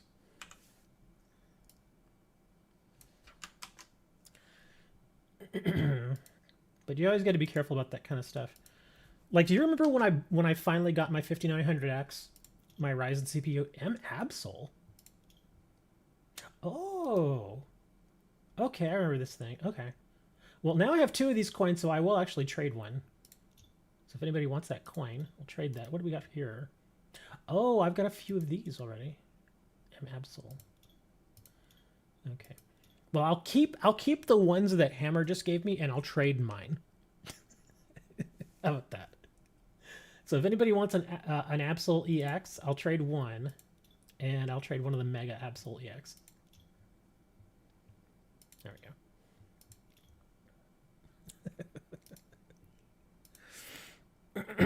But as I was saying, when I got my 5900X, I filmed myself opening the actual package and then opening the actual processor packaging, because I have heard, and again, I've heard it from Amazon too.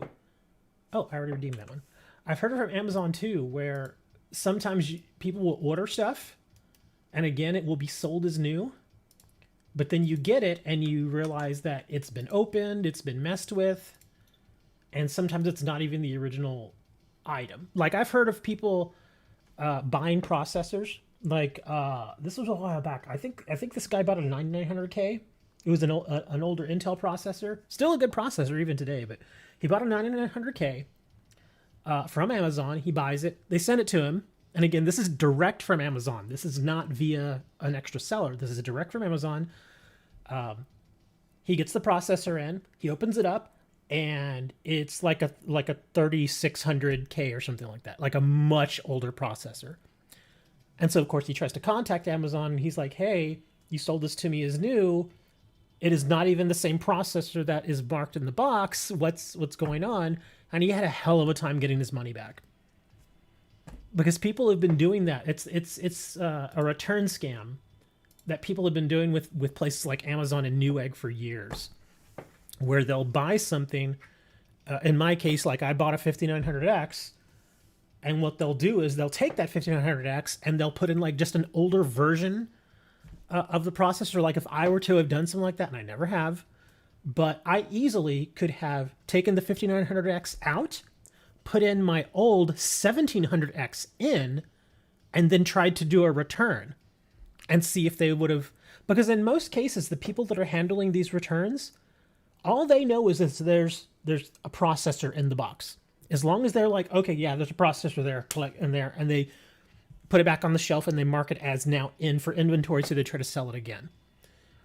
So I'm thinking that's what happened, is somebody bought it, took the 9900 out, put in the 3600 or whatever, and sent it back and got their money back. People apparently do that stuff all the time. They do it with trading cards too. They were doing it with Pokemon cards and with Magic cards a lot. Like, again, before the bubble burst, back in 2020, 2021, I saw tons of horror stories of people getting, they would order Magic products, Magic the Gathering products, and they would get them, and all of the packs would be opened already. All the foils and all the mythics and rares and stuff would be removed. And then on top of that, Amazon apparently was aware of this situation, so they started not taking returns.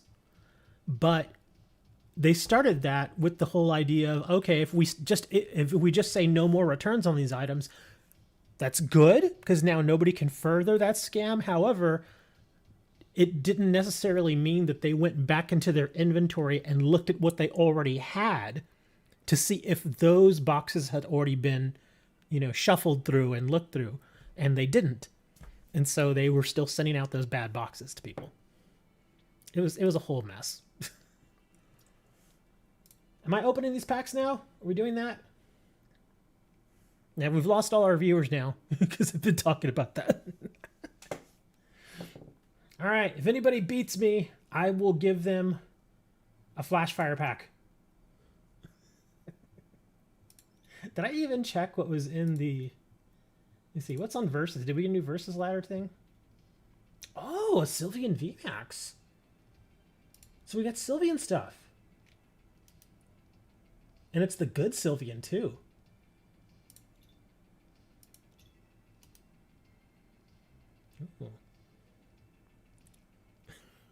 Thank you for the name. What is with that face? You keep sending the weird faces. Let's see. What's the full art? Flannery. So it looks like a bit of a firecracker. Discard a special energy from one of your opponent's Pokemon cards and discard a stadium in play. Wow, so she just clears the field.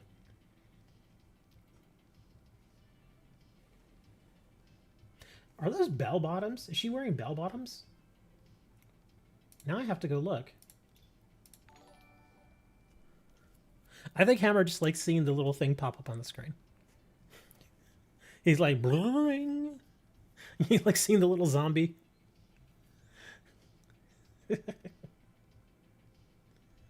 Oops, trainers. Okay, so it doesn't really show the bottom of her pants there. Yeah. Not owned. Okay, yeah, they do look like bell bottoms.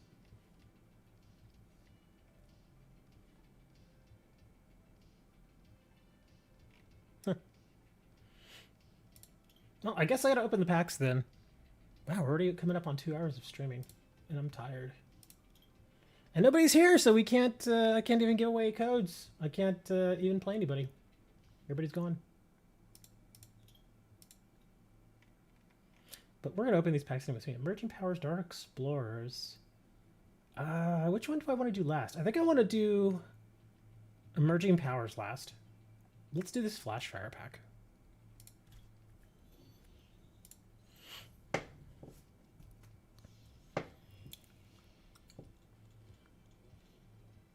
Yeah, I've not opened many Flash Fire packs. Gumi. And a Weavile. Oh, I just noticed something. Huh.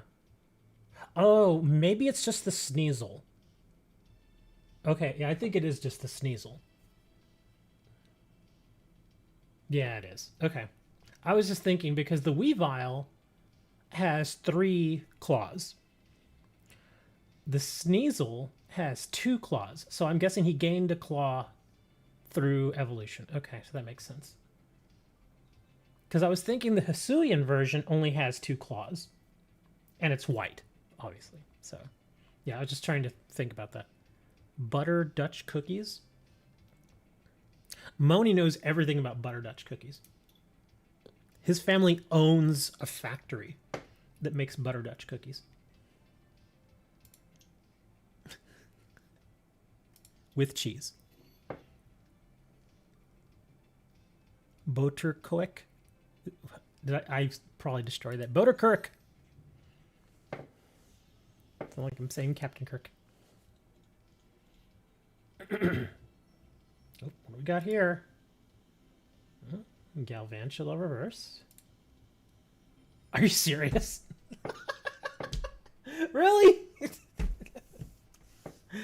Oh my gosh. 2 Galvantulas. No, he doesn't really own a factory. I don't know, maybe they do. I don't know. I don't know that much about money. He has not revealed what his family does for a living. I just always imagine that his family like owned like a hotel or something. And that's how they, yeah. And he works part-time at the front desk of the hotel.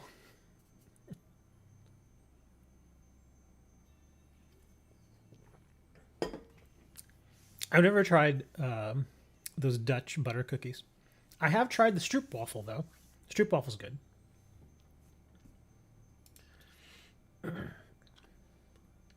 Yeah, if you've not tried stroopwafel, it is a bit of an acquired taste, I think, because at first it tasted a little weird to me. At first, it tasted almost smoky. But then I realized, I was like, okay, so the because it's like a little waffle, and then it's got like a little internal kind of molasses, like caramel type substance, and that's where that smoky smell was coming from. It was the molasses.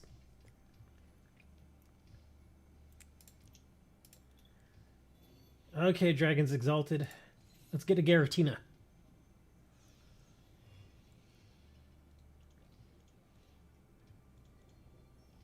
Ooh, what do we got here? Oh, Yan Mega Reverse Rare. Hydreigon. Gonna throw Cascoon, Drifloon, Roselia, Magmar, Fungus. You have them for Christmas, but you can't wait to see about them. What are they called? Let's see, Butter Dutch Cookies. Let me see, because it sounds familiar, but let me see, Butter Dutch Cookies. Oh, okay. I've seen these before. These are like shortbread cookies, right?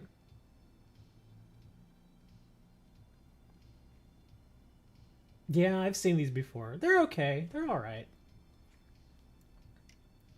I tend to go. I when it comes to cookies, I tend to be more of like a soft cookie person. I don't like the ones that are a little stiffer. Like, I mean, like the shortbread cookies, they're a little stiffer. They're okay. They taste fine, but I tend to go for softer cookies. Like one of my favorite ones is what is it? Snickerdoodle cookies. Oh, those are so darn good. They're soft and they taste like cinnamon and sugar. So damn good. Oh, here we go. The Royal Dansk tins. These I've seen, and I've had these. They are pretty good, and they have the various selections. The only ones I don't like out of these tins, because you buy them and they're in that little tin, and then it has like those little paper kind of. They look like muffin holders or muffin cups, and that's where they have all the cookies. The cookies are actually pretty good. The only ones I don't like are, I believe they're. Let me see. What was that one flavor that I did? Oh, here we go. I didn't like the coconut ones. Yeah, I'm not a fan of the coconut ones. But yeah, the ones that look like little pretzels, those are actually really good. Those are tasty. Bestrong guy? What is Bestrong? I gotta look that up now. Bestrong.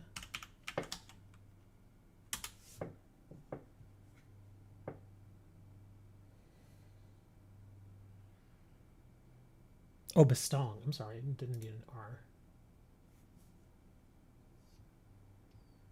Oh, that's actually a location.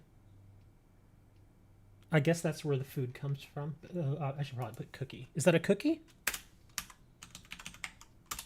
Oh, there is a cookie. Okay. Oh, I've seen these too. Yeah, I've seen these. I don't think I've ever had these though. I've seen them, but I've never had them. They almost look like of a cookie and a cracker mated and had children. That's what you would get.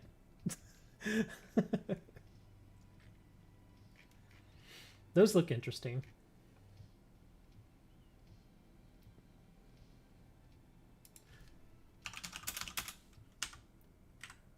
Okay, what do... Oh, not Biscoff. All right, cookies. Taste. The strong cookies are excellent. Speculoos caramel. Oh, caramel cookies made with valuable ingredients like wheat flour, sugar, sugar candy, and syrup. Caramelized sugar and vanilla flavor. These excellent cookies remind the baker of the rocks of the western... Oh, wow. So they taste a bit like caramel. I might actually like those then. Or now, is that a hard cookie? Or is that like a softer cookie? Or it looks like it would be a bit of a harder cookie. So that one other person who's watching over on Twitch, like, what in the hell are these guys talking about? This is normal for us, man. We open Pokemon packs and we talk about food. And today we're on European cookies.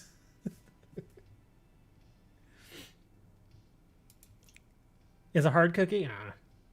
Well, I mean, I guess I could have it with like milk or cocoa maybe. Well, not with cocoa, with milk, because cocoa would be way too sweet. Because you've got the sweetness of the cookie and the sweetness of the cocoa. That would be way too much. So maybe just with milk. Dip it in the milk for a little bit, let it soak some of it up and make it softer. You bought a $30 tin. So you got the big jumbo one. Because you can, at our local grocery store, you can get a tiny one. Like the little tiny ones are like $1. It's not that many cookies. It's only like 15 cookies, but it's like $1.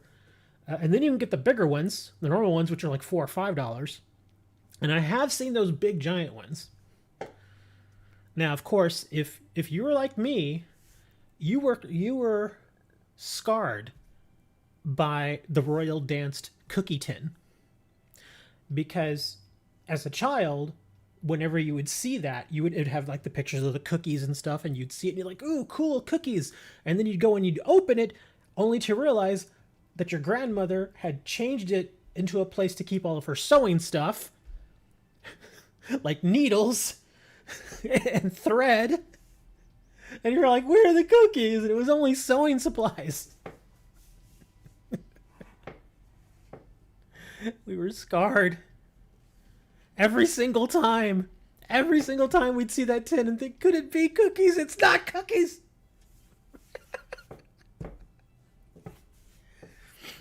The first time I opened one of those tins and there was cookies in it, I thought Santa had come and saved us. He's here for us, guys. Santa has saved us. He brought us cookies. Seriously, because my grandmother, she sewed, she knitted, she did all that stuff. And so yeah, she had like 2 or 3 of those tins, sometimes various colors. And and I actually spent a lot of time at her house. We even lived there for a while. And yeah, she had a bunch of those tins, and they had sewing supplies. And here, double whammy, man. I'd go to my other grandmother's place, my dad's parents. Same thing. She had the Royal Dance tin. Oh, is it cookies? No, it's sewing. Why do the grandmothers do this to us? The grandfathers do it too. My dad's father, he had one in the garage, but when I saw it, it looked kind of greasy, and I was like, okay, that's definitely not cookies. But again, just curiosity when you're a kid, I go and I open it up and it's just like tools and stuff. That one made a little more sense though, because you're like, okay, nobody keeps cookies in the garage like that. So yeah, he had one with some tools in it, and then my other grandmothers had the sewing materials. Oh my gosh, it was crazy. Okay, I want to open Plasma Blast last, actually. Let's open Merging Powers. Give me the cookies. We need the cookies. Ooh, Cottony. Semi-Seer. Wow, we're not really getting much of anything out of these packs, huh? Sawaddle. Clink. You're hungry now? Oh, I am not hungry. I'd probably like 3 in the morning, after I'd finally got caught up filling orders and stuff. I was hungry, and I just really didn't want to cook or anything because it's 3 in the morning. So I got Whataburger, and they have this new hamburger there right now. It's their variation on the chili cheeseburger. And oh my God, is that thing huge. I didn't realize how big it was until I got it home, because I ordered it to go. I ordered it on the app, and then I went and picked it up, brought it home. And I got through the French fries, delicious fries always. And I opened up the burger, and I was like, that is a big frickin' burger. Because it was like, I didn't realize it has 2 things. It has 2 meat patties, like 2 huge big meat patties. It's like, it's basically like bread, meat patty, cheese, another meat patty, then chili cheese, and then Fritos. Yes, Fritos, the chips, corn chips, mustard, and then the other bun. And I was like, that is a huge frickin' burger. Oh my God, that thing huge. It's what your girl said. She looking at the hemorrhoid on your butt?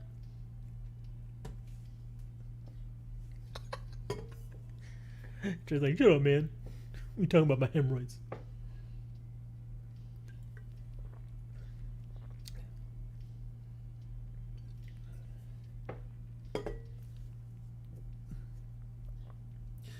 Okay, Plasma Blast. Last pack. Come on, give me Dialga.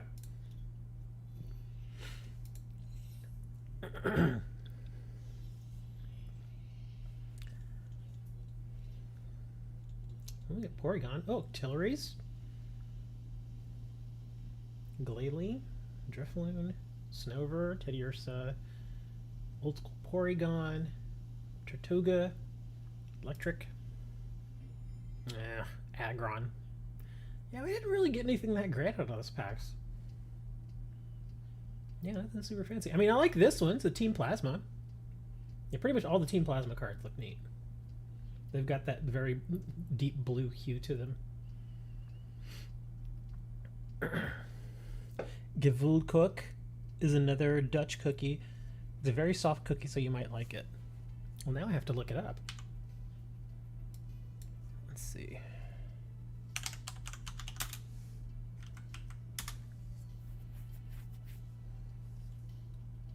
Oh, these look weird.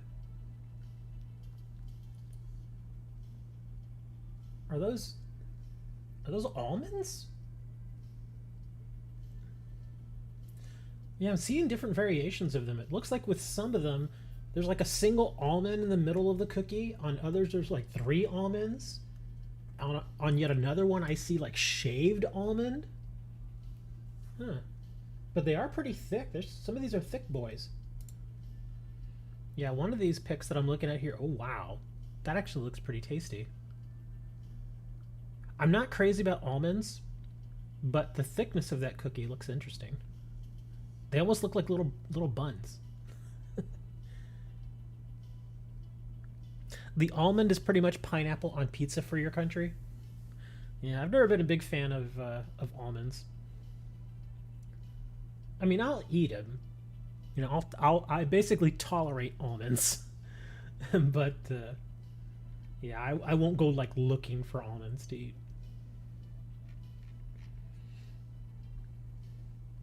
Those look interesting.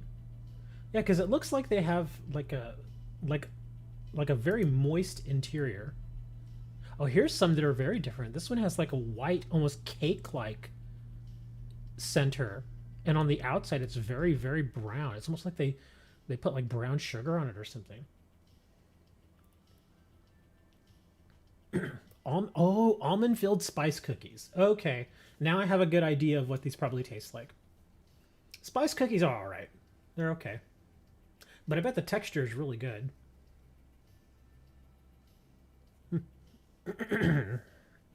Check that out. I swear, if that's more furry art...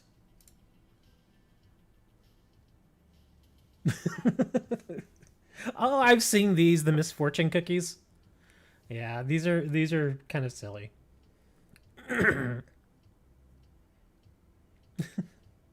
Yeah, I've seen these. That's silly. They're Black Fortune. He sent me a link to Black Fortune cookies. They're called Misfortune cookies. They're a little expensive, but they're more of a gag than, you know, actual cookies. I mean, you can eat them and everything, but yeah, because it's like 13 pieces and you got to pay $20 for them. So you're paying for the novelty, but they're still pretty funny.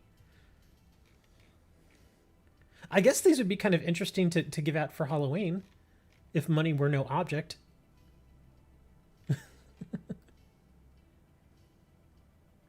Do they taste like regular fortune cookies? No, they taste exactly like the fortune cookies you get at a Chinese restaurant. Oh, cool. So they do taste exactly the same.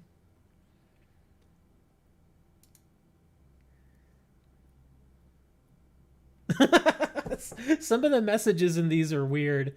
Like this guy opened one. He posted a picture. It says here, "If only your teeth were as white as your legs." It's more of an insult than okay. Let me see. Some of these other ones are oh wow. This guy bought a box of 13 and he got 5 of the same misfortune. That's unfortunate. It's a lot of repeats for him. Because I imagine they have to at least try to stay clean.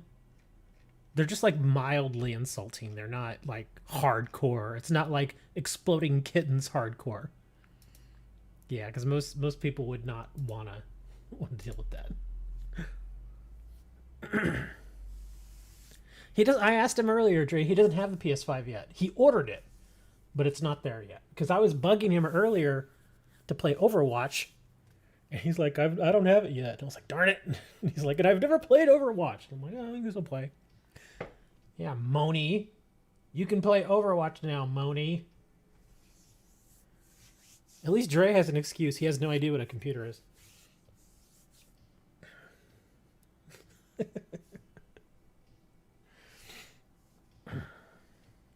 But yeah, I've actually put in a little work on Overwatch. I think I'm at like level 19 now. Battle Pass level 19. Is it on Steam? No, it's on battle.net. Which is basically the Activision Blizzard thingy. So actually, well, I don't think it's on Steam. I've never even looked. Yeah, because I think even if you bought, let me see. Nope, that's not what I'm looking for. Yeah, because even if you bought like the box, like in stores, like I did years and years ago, it still takes you to battle.net. Yeah, it's not on Steam.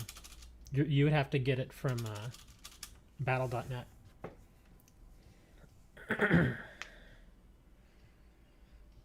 Yami Buy? What is this? Oh, Pokemon cookies. That's not very much. 52 grams. They look neat, though. They look... Oh, wow. Those cookies actually look tasty. They're from Japan. Oh, well, that explains the small size. These are just little snacks. Okay. Oh, I see. So it's you get a bag, and in each bag there are... But what is this? 4 to 6 individually wrapped cookies? I think that's how that works out. Looks like interesting. These are cute and good. Oh, you've had them then. You know, come to think of it, I don't think that we would even be able to play together, Moni, because you're in the EU.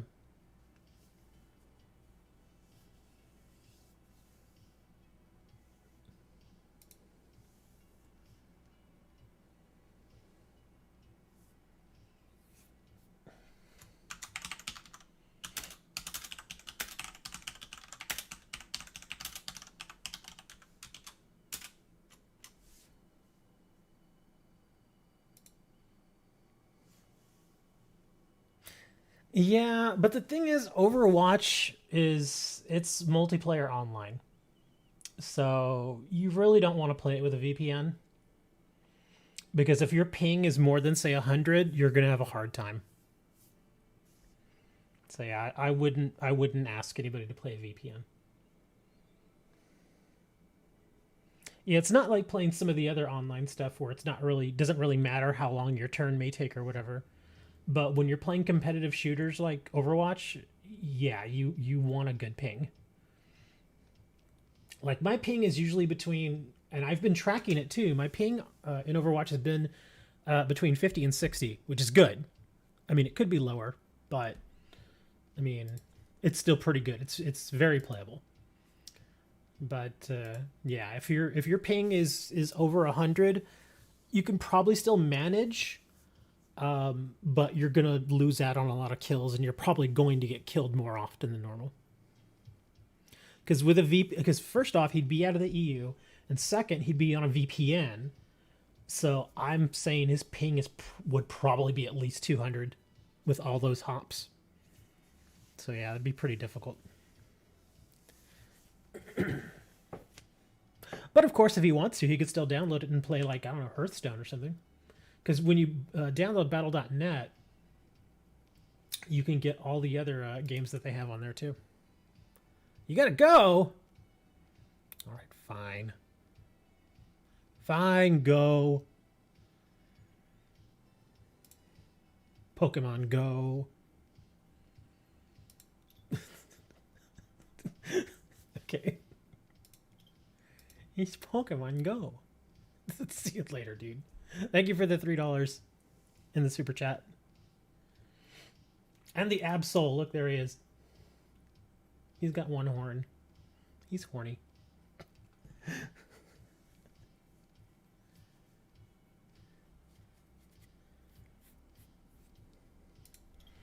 Man, Streamlabs takes forever for the little pings to come through now. It used to be almost instantaneous. I'm still waiting for it to ping. There it is. Yeah, that took a good 45 seconds to ping.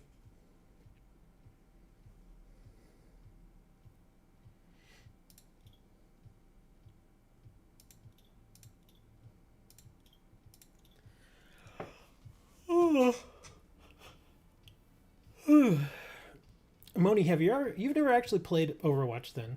I was about to say, have you ever played? But then obviously, yeah, you've never played. Because if you had played, then you would have known that you'd have to go to Battle.net to get it.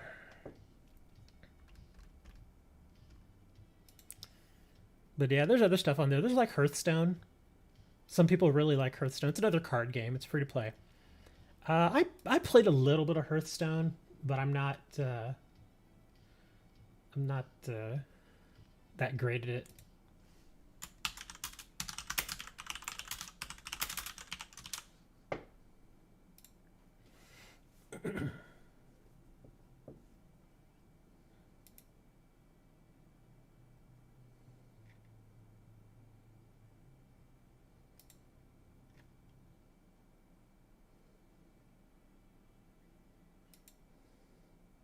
Play Underwatch.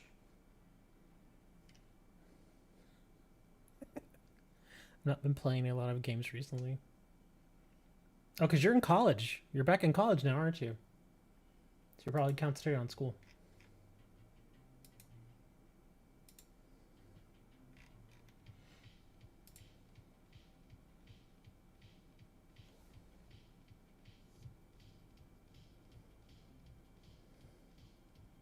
Nothing that's really caught your eye?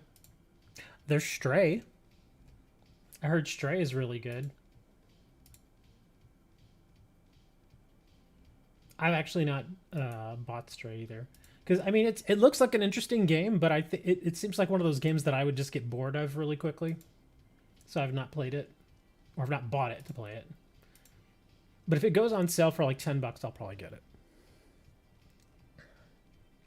You're waiting for Scarlet and Violet. That's what you're waiting for.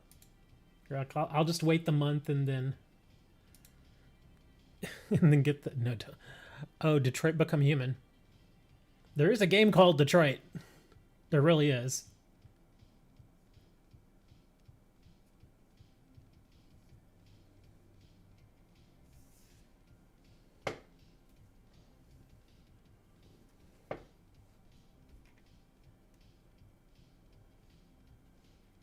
Oh boy. Oh wow.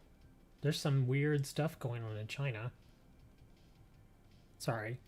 I was going to Twitter and something's going on in China.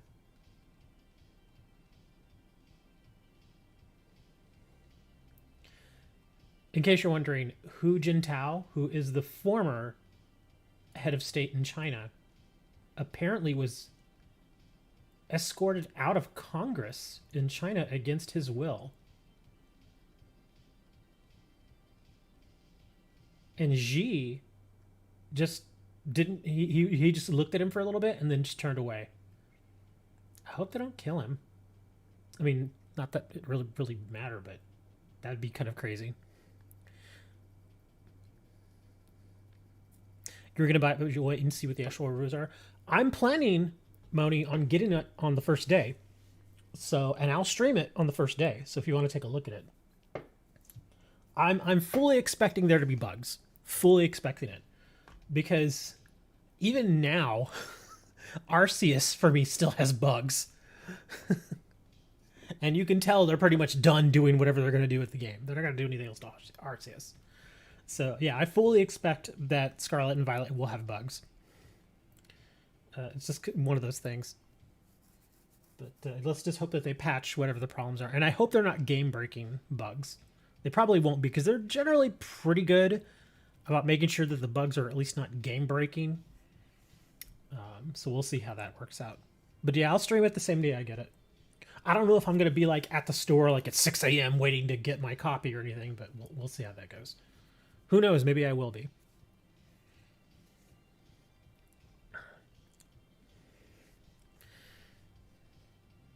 Oh, there was another thing about the latest Pokemon game that some people are kind of freaking out about. The character, your character that you play in the new Scarlet and Violet will not have a gender. I'm not kidding. That's actually real. Let me bring up the story. I know I read it here. Let me see. Pokemon Scarlet. Let's see. Let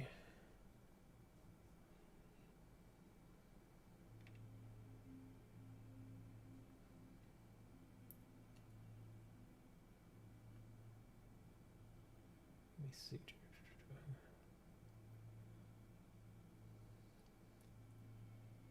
Oh, well, some of these are different. Okay, now I'm seeing conflicting stories. Oh, one of them is for a particular trainer. Oh, there was another thing about this too. Okay, we'll talk about both.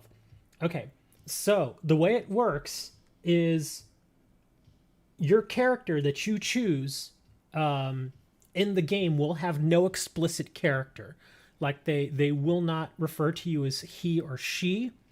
They will only refer to you as the name that you input into the game. Because, you know, when you first start, it's like, okay, what should we call you? And then you put your name in or whatever name you want. And that's what they call you throughout the game.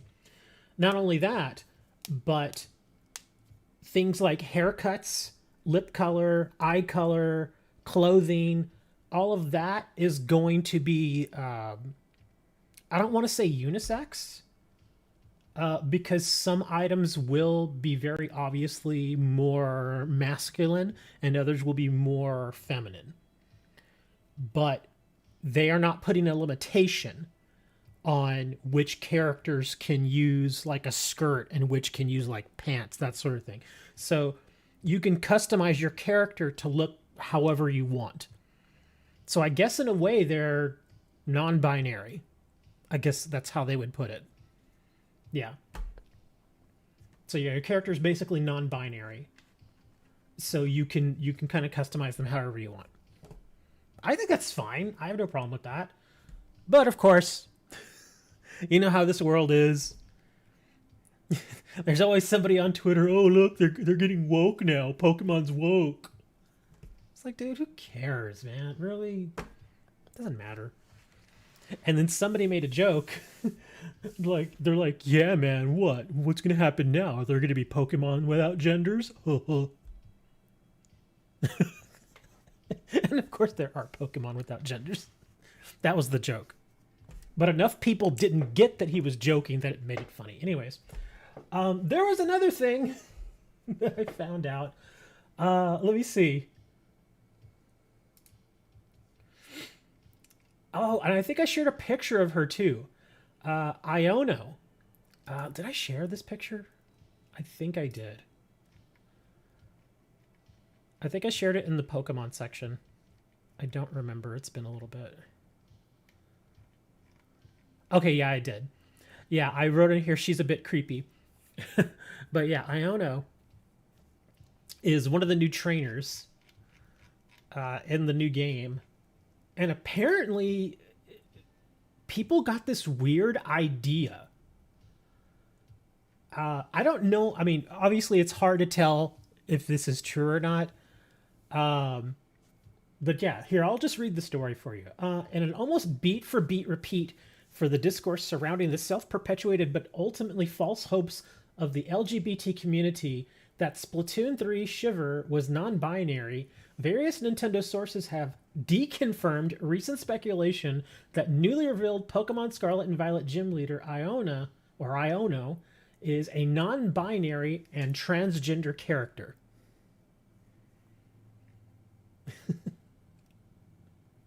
Revealed to the world on October 12th via the official Pokemon YouTube channel, Iono is the pint-sized electric-type gym leader of the Paldea region, Levincia City. When not testing the Battle of Challengers... Okay, they just talk about her a little bit. Shortly after his reveal, taking notice of both her color palette and the lack of pronouns in her introductory tweet from the official Pokemon Twitter account, the founder of popular Pokemon fan site Bulba Garden, Liam Pomfret, posited that possibly that the electric type trainer could identify as non-binary and transgender. So, I mean, I can kind of see how he may have come to that conclusion. Let me download this pic here, just in case, so you don't have to go over there. So my character can look like Magic Johnson's son. I guess so. Let's see. I don't know. And once you see her, once you see this character, I think you'll kind of see how they came to that conclusion. I mean, if you're familiar with the LGBTQ community, I think you'll see it. There it is.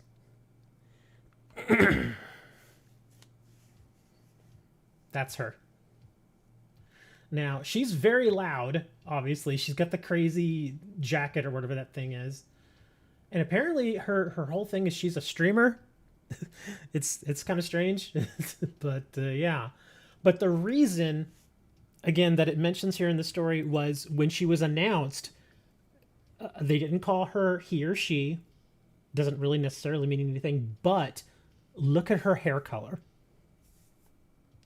If you look at her hair color, and if you're not familiar, those two colors are strongly associated with the transgender community. Like if you look at the transgender pride flag, those are the colors that are on the flag. And so I think that's where they got the idea.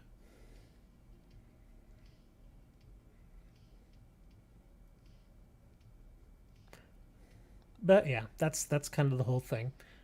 And of course, because people thought that she would be either a non-binary or a transgender character, some people were either really happy or some people were losing their minds, as people on the internet do. So yeah. Like I said, I can kind of see it. And I guess if they want to take her as an LGBTQ hero, that's fine. There's nothing wrong with it. But yeah, Nintendo is like, yeah, she's just a character, you know. Or it could also be that Nintendo doesn't want to wade into that whole situation. They're like, yeah, we're not gonna, because they know it can get really political, and so they're just like, no, we're not. We're just, it's a character. Take her however you want, you know, or her, him, whatever person. Is that the one with the Magnemite hair? Is that Magnemite hair? I don't know what that is. What is Magnemite hair? Now I have to go look Magnemite hair.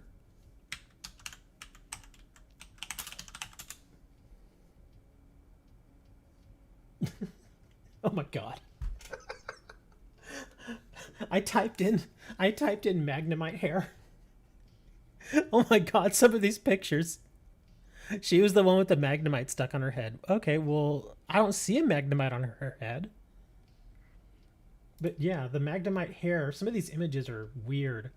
Oh, I see what you're talking about. Okay, here's another picture of her.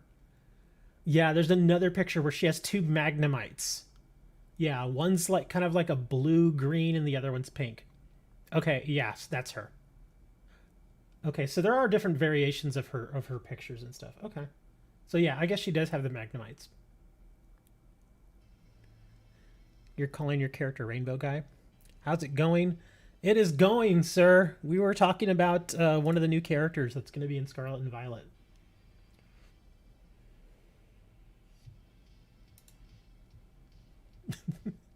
I have to show you this, though. I looked up Magnemite hair. No joke. I just typed in Magnemite hair. And this is... I'm sorry. I'm sorry I'm going to curse you all with this. But if I had to see this, this means you all have to see it too. This is what I got when I typed in Magnemite hair.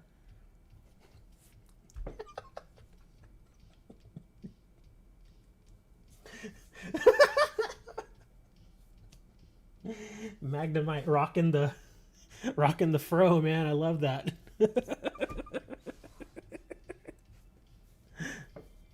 What's going on? Oh, Google. It's got the weird hair. There are more too. There was another one. Let me see. Was this it? Oh, that no, no, it's not very funny. I'm looking for the funny ones. Oh, here we go. Here's well, what is this? Okay, let me save this one.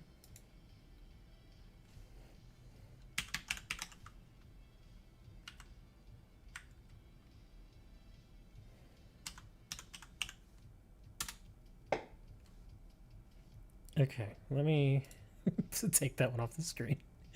I told you it was a bit cursed, man. It's just it looks funny.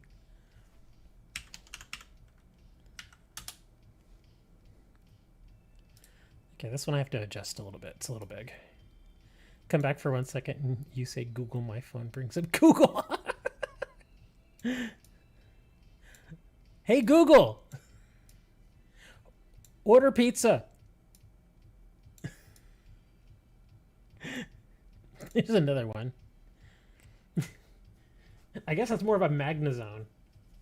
I mean, because that's not actually Magnazone, but it's like it looks like a Magnazone, but with a beard.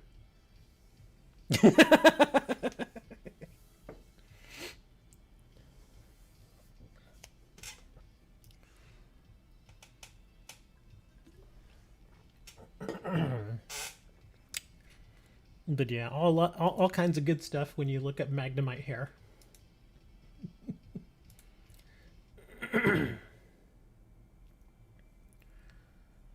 Why does your voice bring up your Google? Because it will react to anybody's voice as long as I say, "Hey Google."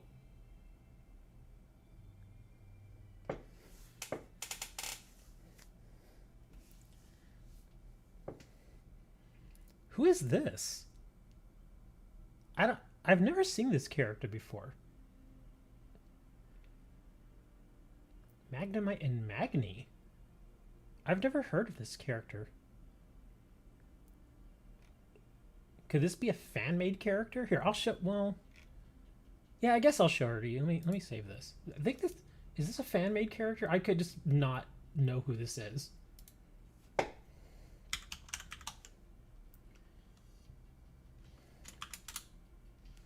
Let's see.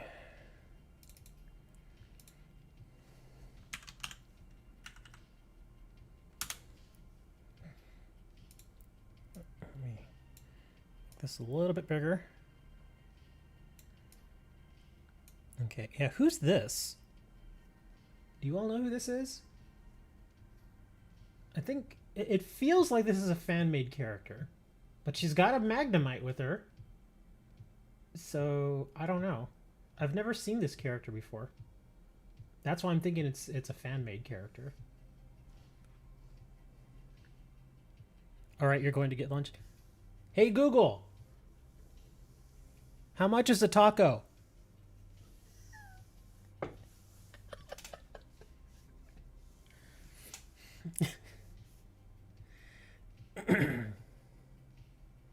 Never seen her either? Yeah, I've never seen her. I have no idea who that is.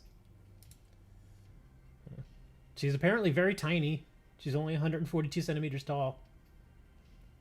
But then again, she does look like a child.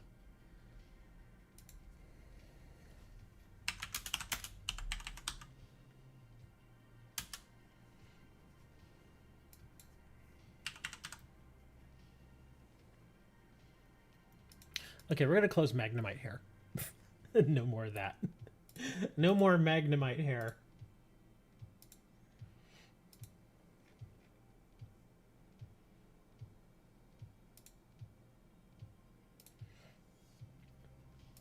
Okay, well apparently I'm going to play a different game now.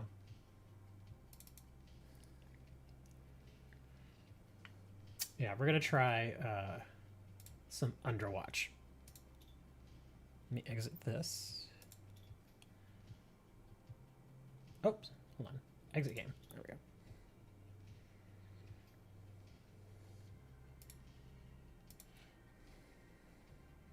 You can look at her for a minute. I'll change the game capture.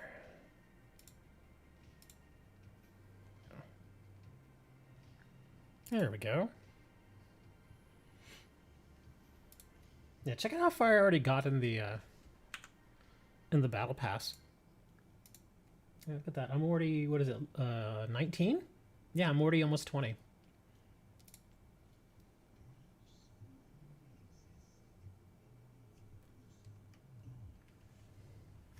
Yeah, I remember I was looking at this when it first came out, and I looked at almost all of this stuff, and I thought to myself, you know, I don't want any of this. Because even the premium stuff is like, eh. Because, yeah, I mean, to get the premium stuff, that's when you have to pay. And I think it's like $10. Okay, yeah, buy premium, it's $10. Buy premium plus 20 bonus tiers is $22. Let me see. Oh, you will immediately get 37 rewards. Oh, look at that. You know, there is something here that I may actually want. This was not listed. This little outfit for Diva and her robot, that wasn't listed. So that's different. Yeah, some of this stuff is not even on the Battle Pass. Yeah, that's weird. So I guess maybe this was originally what you would get. Okay, yeah, because some of this other stuff I've already, collected. But yeah, I wouldn't mind getting that outfit for Diva. That actually looks kind of cool. And I do play Diva.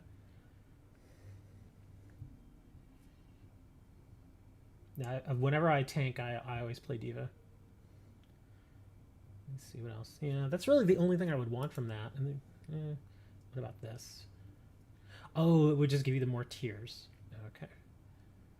Yeah, I wouldn't really care about that stuff. Yeah, the only thing I would really want, I guess, would be the Diva stuff. Yeah, because it's not actually in here. Yeah. So I guess that's just like a bonus thing you get for buying the pass. Okay.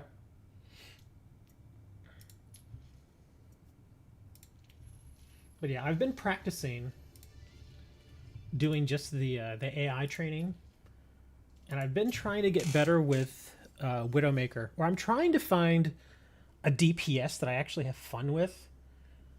I tried Tracer. I'm just not good enough to play Tracer.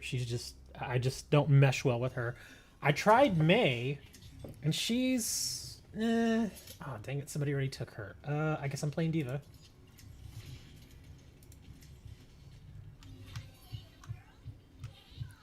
Yeah, and if I play a healer, I always play Mercy. That's her right there. Somebody already took her.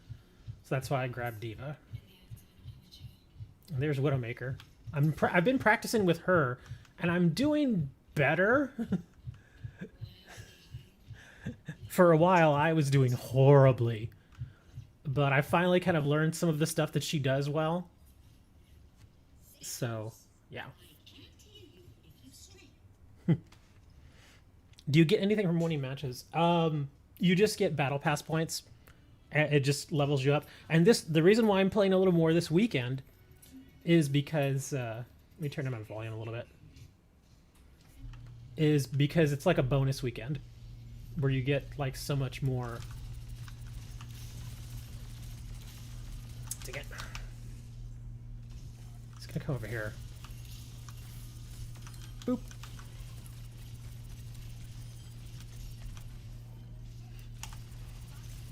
Die, buddy.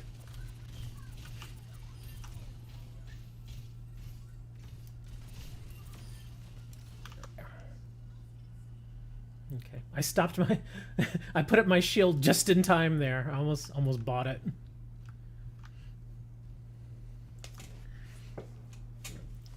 But the game itself, I mean, if you like fast-paced like team shooters like this, it's actually a pretty good game. It still is.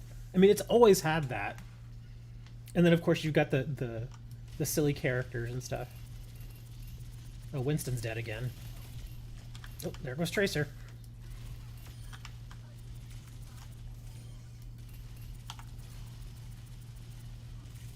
Oh, Mercy brought him back. Will somebody kill Mercy? Okay, I'm just gonna dump it right there.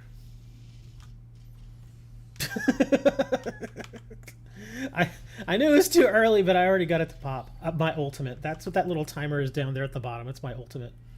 My ultimate, basically, I eject from the suit and it blows everything up. Oh, you the shooter this time? Yeah, I'm not the healer this time. See, there's Mercy. That's who I usually play as healer. I'm actually really good as her. Diva, I've gotten much better. I'm actually pretty decent with Diva. Winston's dead again. But yeah, this time I'm actually the tank. But even as a tank, if you play... Oh, wow. Oh, he did his ultimate, that's why. I was like, well, all those people dropped dead, but he did his ultimate. But yeah, as tank, you can actually do pretty good as far as kills and stuff. But you always want to stick with your healer, especially when you're a tank.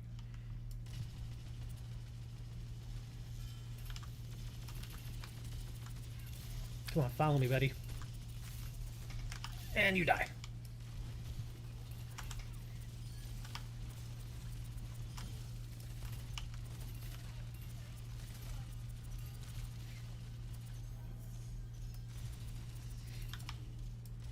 Oop. Oh, crap. No. Kill you. Yeah, I had to come back and kill him before he took the objective. We're just trying... We're defending right now. We're trying to keep them from taking this objective. And generally, I would much rather have my team right about here. But, yeah, there's always players that just love to run forward. It's just like in a whole bunch of other games. Especially if you're on a team, there's always at least a couple of people that like to go a little too far. Yeah, I would much rather have them over here, but, you know, what can I do?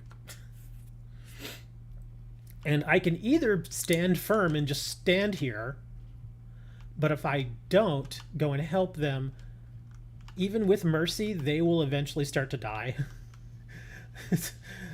Because, especially if they've got someone like Winston, and Winston, unfortunately, is not getting healed at all, so that's why we're killing him. Oh, we're going to dump that. Boop. Just killed them all. Oh, there's Mercy.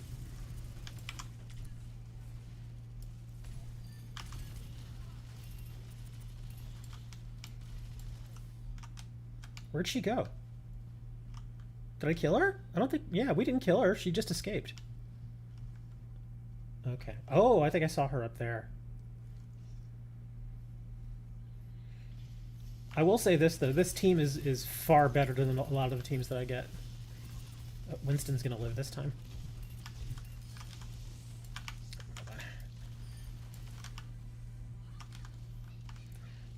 I keep thinking they're going to follow me back here, and they don't. Okay.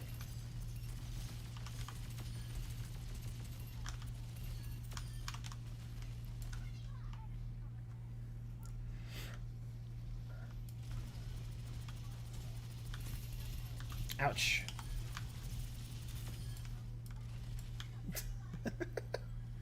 Yeah, we're actually... I mean, I can't complain too much. We actually did really well there.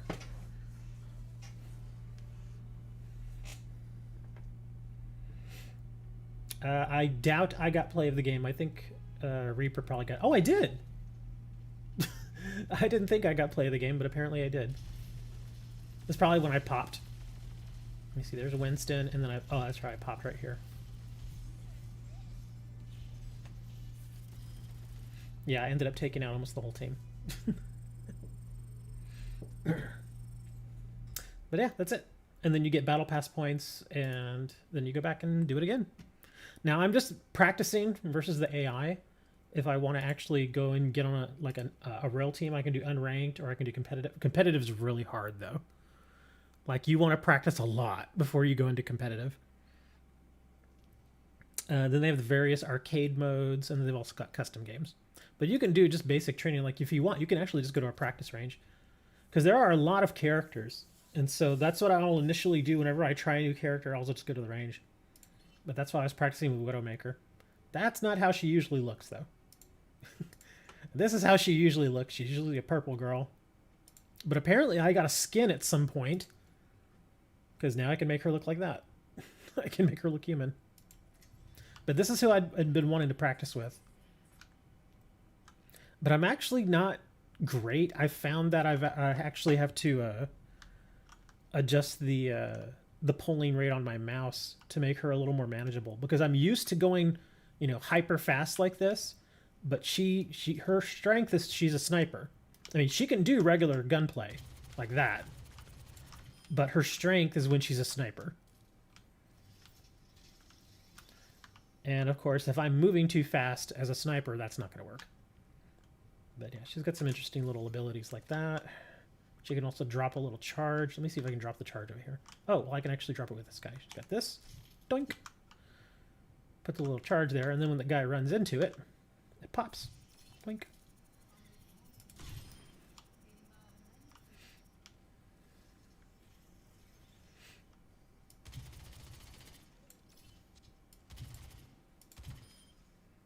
Yeah. This is how shooting a Detroit looks like? I doubt. I don't think Detroit has floating pillars. I actually like these little floating pillars because it helps with practice. And they've also got little targets here. No, don't let me fall. Okay, good. And so you can actually get on these here, so you can actually practice moving while you're trying to line up your shots. Because especially when you're trying to be a sniper in an actual match, it is actually pretty tough. Because the targets are constantly moving like that. There we go.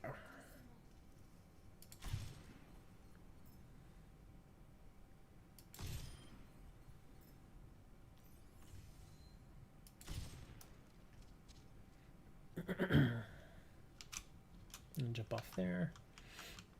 This is so silly. Doink. Alright, let's get back to a regular match. Let me see if I can actually be Widowmaker this time, and y'all can see how terrible I am with her. Because I tried playing with Tracer. I was terrible as Tracer. I tried playing with Mei. Mei's okay, but she's a little... I don't know. I just don't really... I mean, she's fine. I'm just hoping to find something a little better. And again, like I said, when it comes to healers, I'm always Mercy. When it's tanks, I'm always Diva. And now I have to figure out which DPS I like the best. Oh, I also tried Sombra. I don't mind Sombra. She's actually pretty cool. Let me see. I may have to switch to a... Oh, okay, we did get a healer. Actually, let me play Sombra. I've got a little outfit with her. Look, she's a Joker.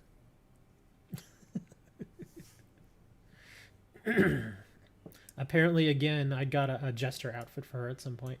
A lot of this stuff probably came from my Prime Gaming, because they actually did a lot of stuff with Overwatch, with Prime Gaming, and I was always collect it because my account was attached to my Amazon. My Blizzard account was attached to my Amazon account, so it would automatically claim it for me. Like, a lot of times they would give like free loot boxes, but since it got switched over and we no longer have loot boxes, they apparently just opened, quote unquote, opened all my loot boxes for me and just gave me the rewards. So yeah, those are some of the rewards I got.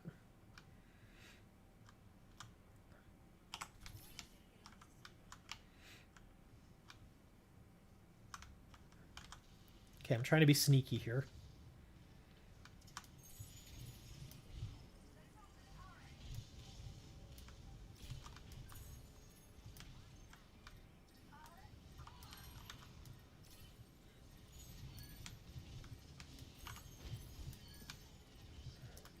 Yeah, I'm just trying to infect them. But I got caught. Oh, gotta shoot now.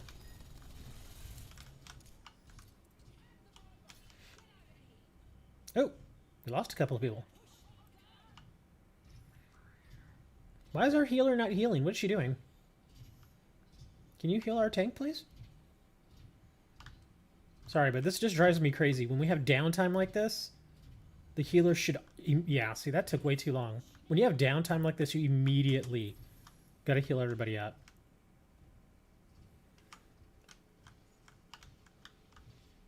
Oh, they're coming down here. Maybe I can get behind them. Let me see. Damn it. Oop, Mercy's dead.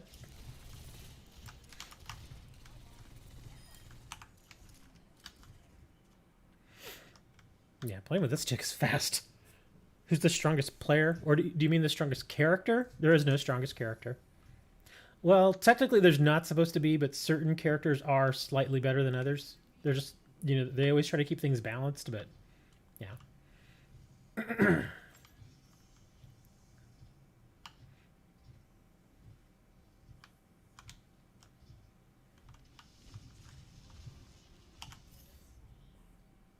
Oh, crap. I forgot I left that one here. It zapped me all the way back. Oops. Not the worst thing, though. I gotta help out.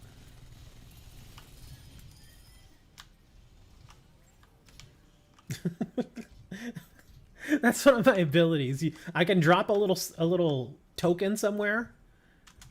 Like, see, that makes me invisible.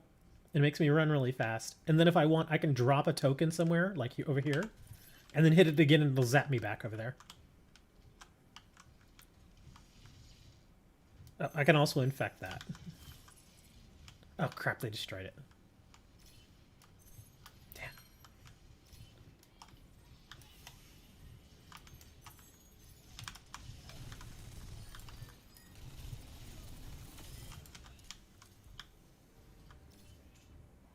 Yeah, this is a very good team. I'm actually doing really well.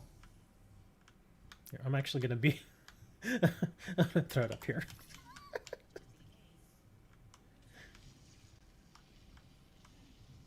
Oh, no, no, get away from me. Ah, oh, dang it, he immediately destroyed it. Ah! No, don't want to hit that. Go around. Get mercy. And dead.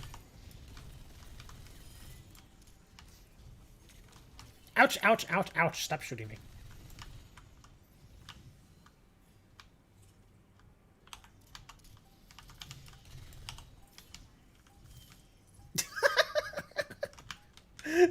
Every time I put it out there, they immediately destroy it when I stick it right next to him.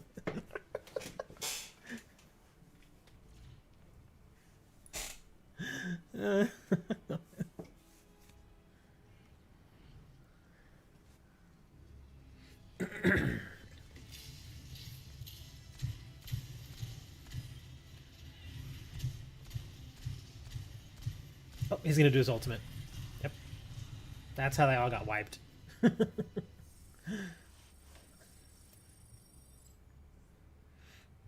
That wasn't me. That was a different player. But that's kind of the goal in most cases. You kind of want to get play of the game.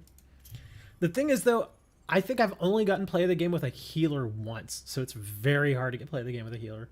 Not that hard to get it with a tank, though.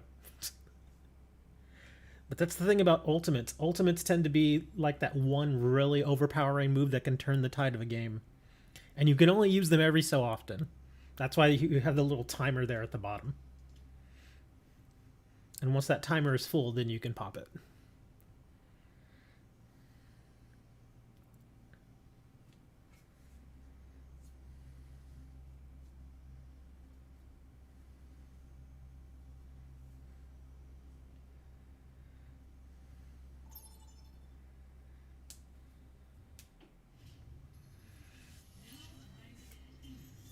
Yes. I kind of want to try it. Well, actually, no.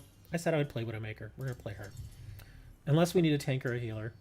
Okay, we got a tank. We're good.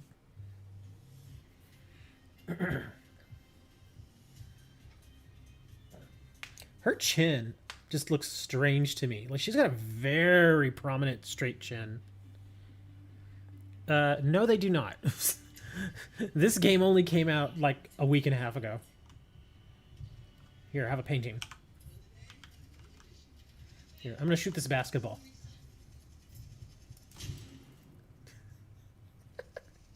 I've actually seen somebody hit the basketball and make it into the hoop. Dang, this is not easy. There we go.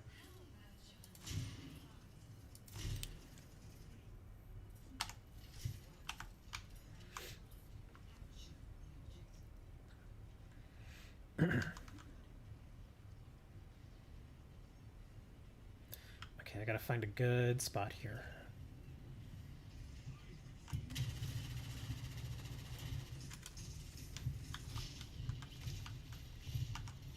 Wow, they came in fast. I'm not gonna be able to get anybody from here. Oh my god, these won't break down! Break down, dang it! There we go. Okay, well at least I got that all the way. I didn't really I didn't really give too much there. I was too busy trying to break this stuff apart. Stuff usually just, there we go, yeah. Just comes right off.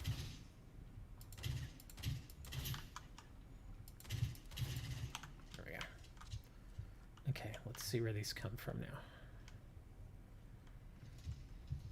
Oh, oh, there we are. What was she doing? Our diva went out there without a tank. She's like, yeah, it's fine. I'll be fine.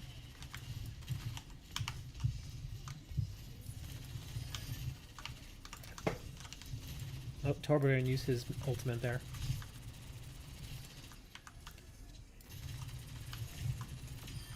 Okay, you're dead.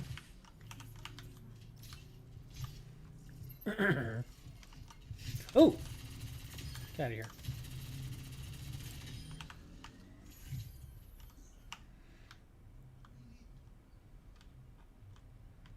Oh, I don't really want to leave the healer down here by himself. Okay, there's the tank. Oh, there's Torbjorn. He's fine.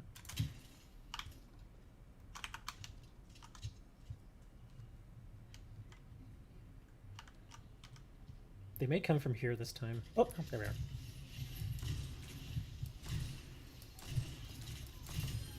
Bam! Headshot.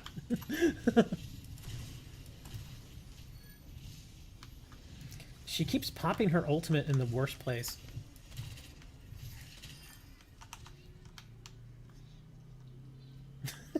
She's got the little schoolgirl outfit. That's funny.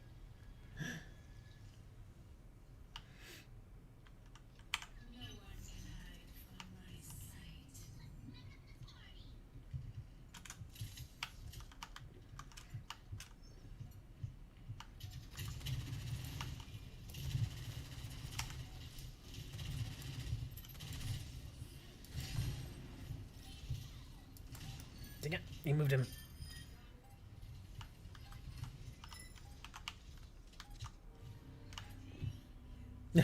They're not even giving me a chance to snipe anybody. I'm so used to being in teams that are terrible, and now I'm getting all good teams.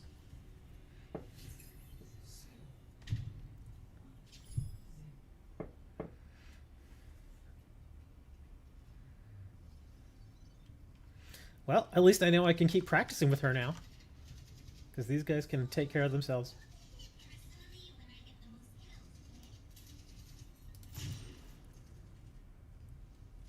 Get in the hoop! Dang it. Dang it, I can't ever get it in the hoop.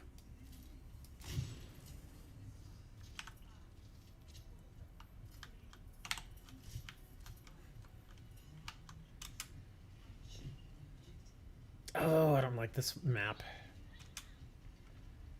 It's hard to find places to get to on this map. It's gonna be a bad angle. This is a really bad angle.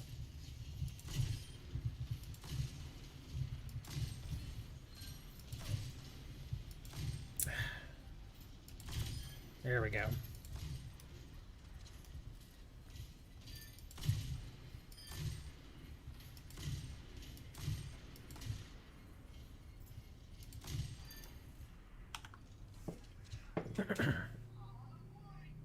I don't think I can get up here, can I? Oh, sure can't. Okay, never mind, I can't. Okay.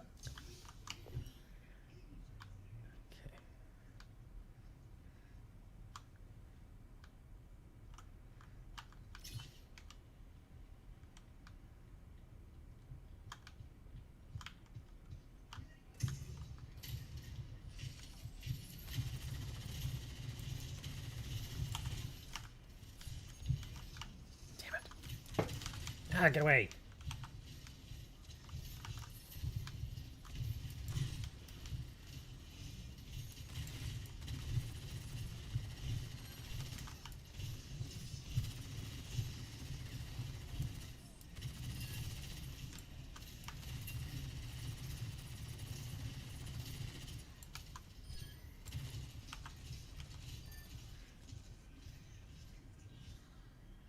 Oh, not so bad. Yeah, I don't like this map because I just don't. There aren't a lot of really good places to kind of perch up on. Yeah, because I can do over here, but it's a really kind of crummy angle.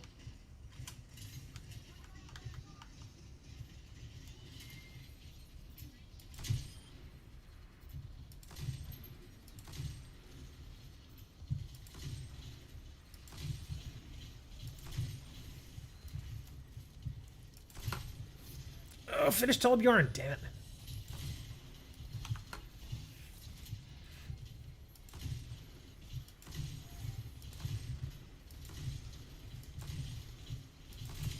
Oh, there we go. Headshot on Lucio. Think about you're gonna cook for dinner.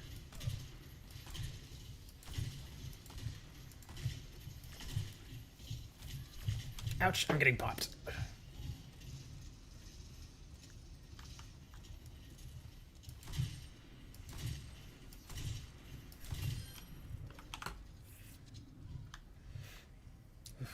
I need some heals bad.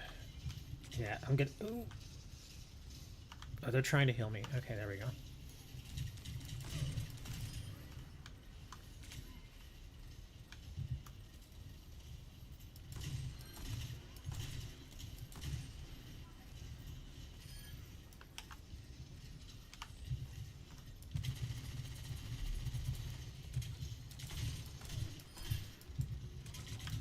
Ouch.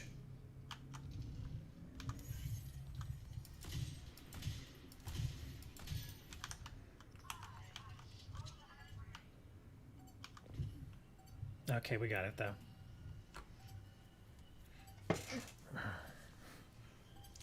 Cook some chicken and green beans.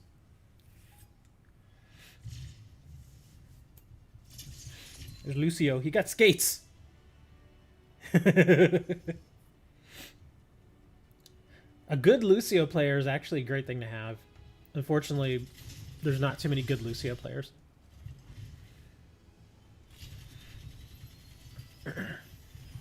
I've actually never healed with Lucio, but I hear he's pretty good.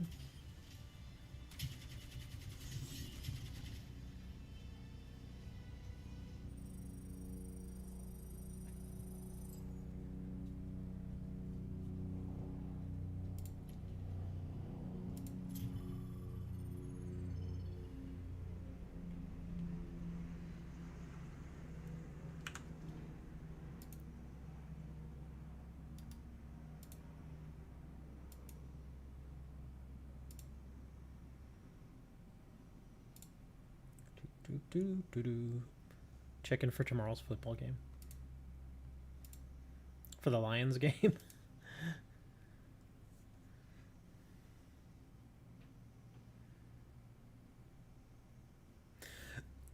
You do, because I think it goes to level 70, I think.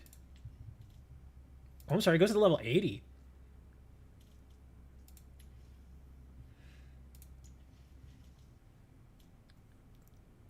Yeah, it goes to 80, but you get, I think, yeah, time remaining 45 days, so we still have a lot of time. And even then, I mean, I'm probably not gonna buy the premium because there's, like I said, there's really nothing on here that I really want.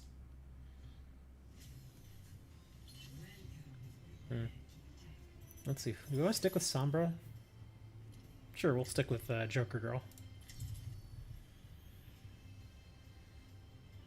She got the crazy hair too.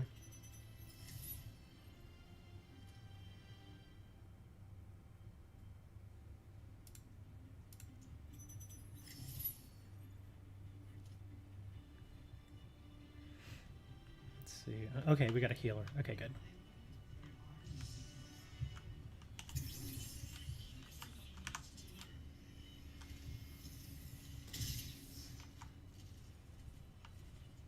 Oh, they already destroyed the games. Pop the popcorn.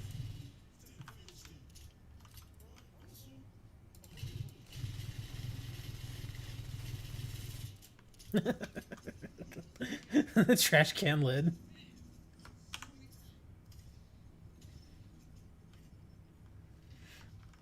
Recycle. Get out of here. There we go. Put a Rubik's Cube on the wall.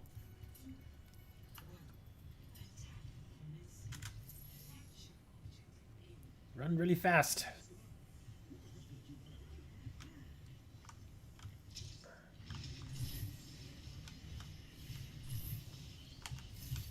Oh my god, I keep pressing the wrong damn button. I'm an idiot.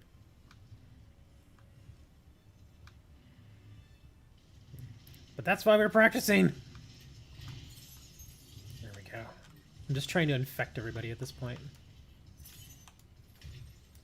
Ouch! Okay, that didn't work.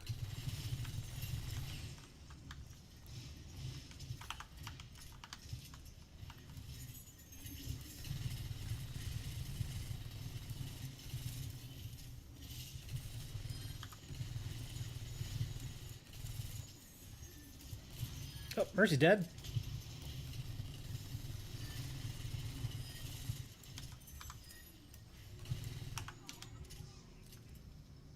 There we go.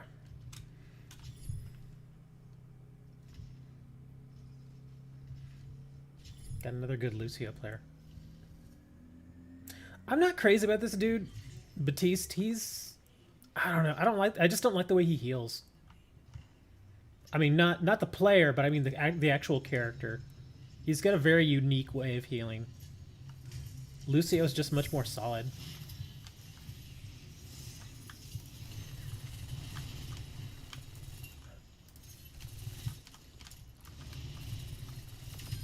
Bam, bam!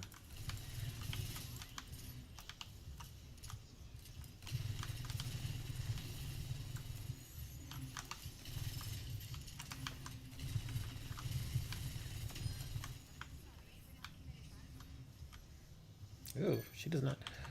Zarya, I was going to say, this character right here, Zarya, she's one of those ones that is actually a little unbalanced.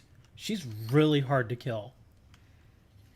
Yeah, she can be very, very hard to kill. Her and Orisa, those two tanks, they are I will say at least somewhat better. But like I said, they try to keep it balanced. But if there is an imbalance, they definitely have something that goes for them.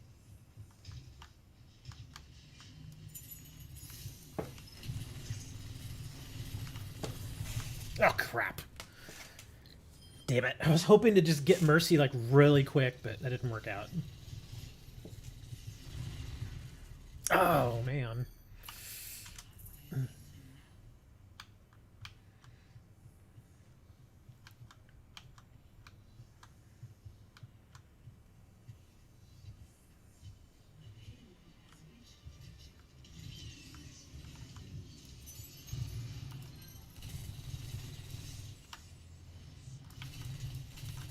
Crap, we lost our healer.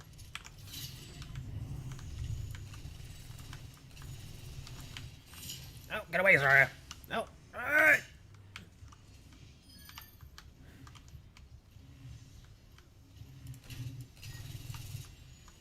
That's the one thing about this chick, is she can't take a lot of damage.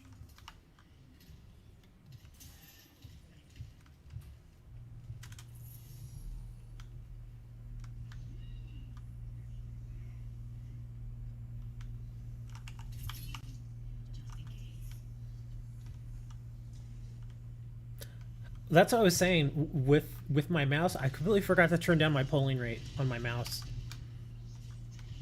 I just move a little too quickly.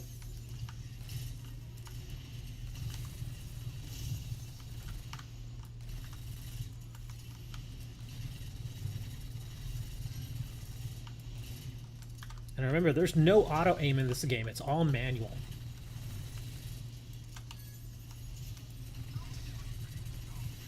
Ah, dang it. She always hits that. Oh, don't. God dang it. I didn't see the other guy. Okay, gotta bail for a minute.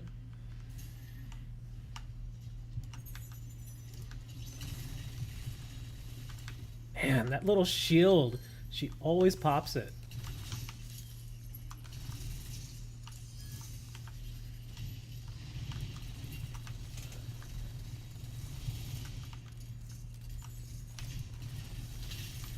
Ouch, ouch, ouch.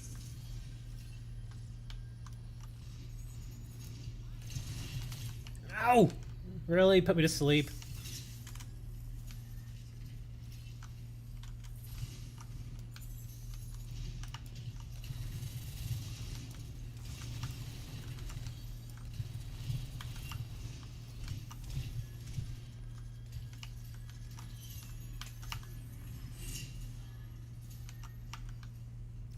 I'm trying to work my way back around. Ooh, I didn't realize I was this far out. Okay, never mind.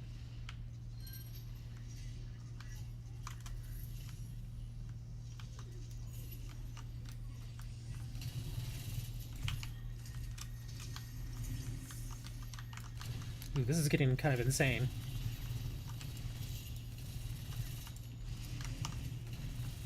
There we go. Die. And another one.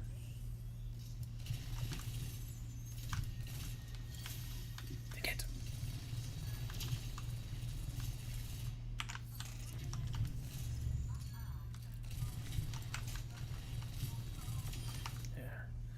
Whew! I had to do some work there toward the end, man. Holy crap.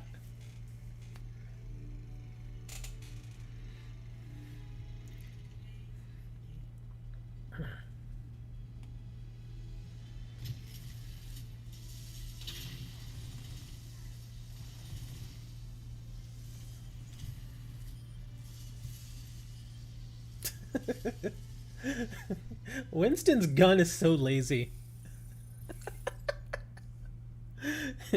His gun is so damn lazy, but it's funny.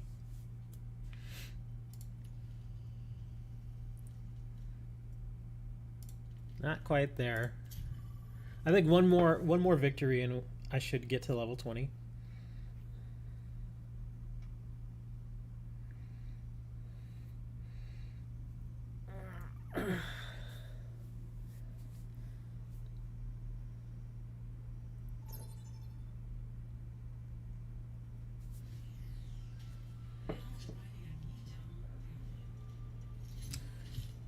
Do I want to keep with Sombra or do I want to go back to Widowmaker? Well, ooh. We're gonna need a healer because nobody wants to be a healer, so I guess I'll do Mercy.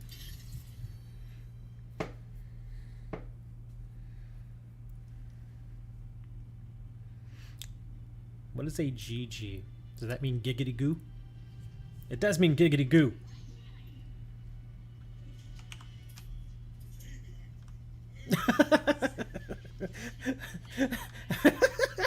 Both of us put up the "you are not prepared" thing. Put mine a little higher.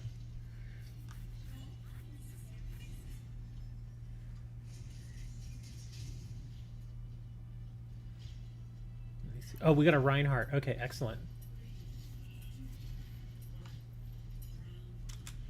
Yeah, I'm really noticing that certain characters are just not being played in this version.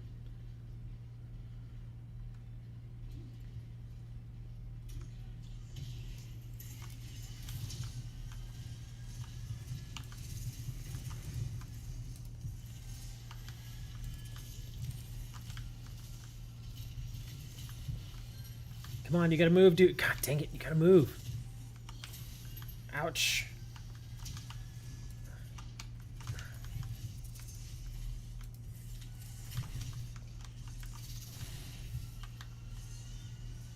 Man, we are getting outflanked badly.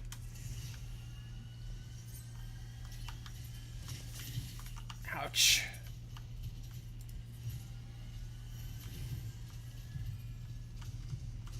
I think it's because we're all ranged. Except for our tank. Come on, there you go. Put your protection up.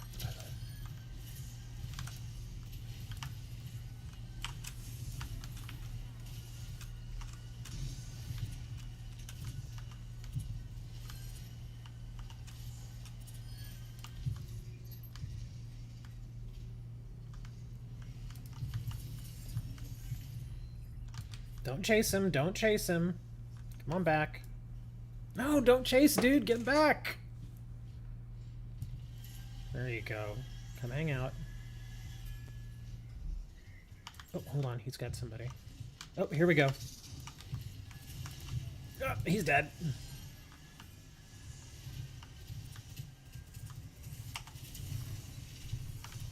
Ouch, that hurt. Oh, they're coming for me. Damn it. Ugh. They chased them back around the other side and they all came for me. All three of them there got me.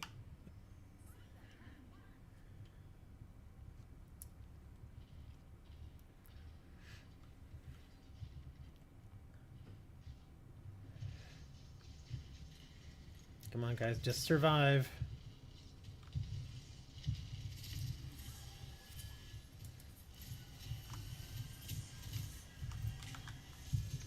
Oh, just stay up, stay up.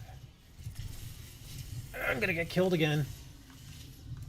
Damn it.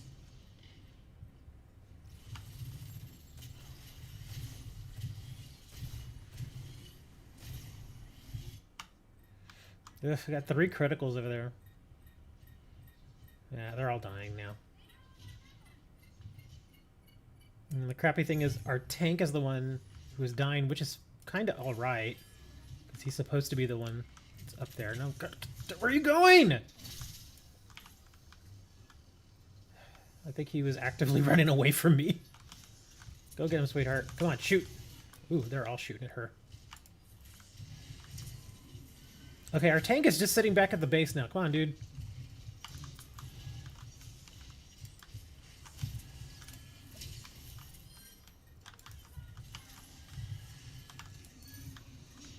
Where'd you go? Oh, she ran down there. I got killed. Oh, he did.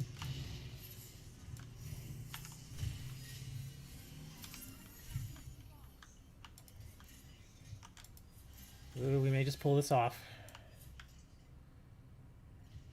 Don't get stupid. Just hang back. Come on, we can get this if you don't run away. I'm trying to give them the message. That's why I'm standing back here.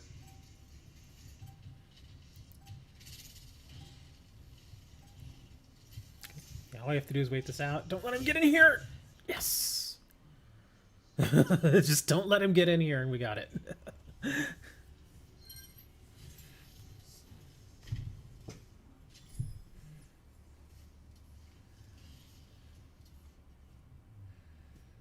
little bit of a struggle there.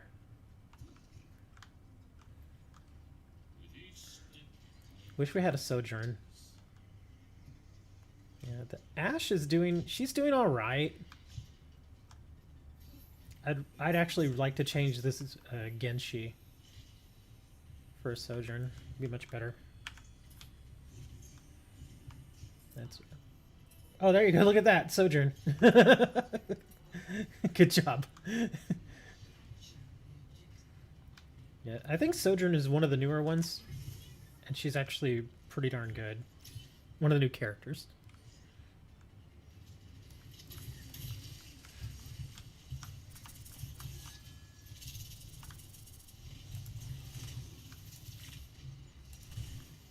Don't run away from me, buddy! Come here. Now I have to run all the way over here.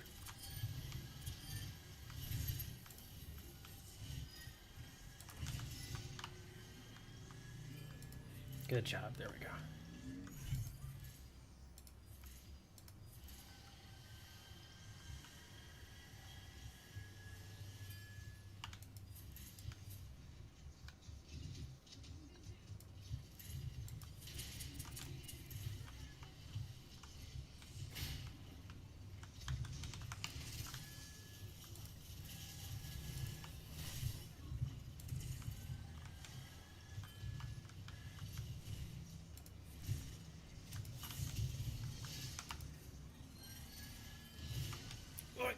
Stay alive, buddy.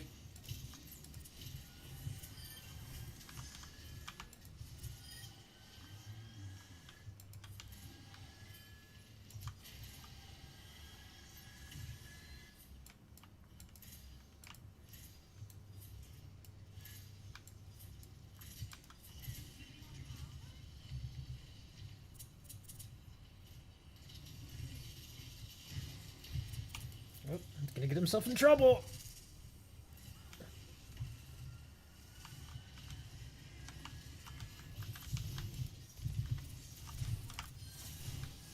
Ouch, ouch, ouch.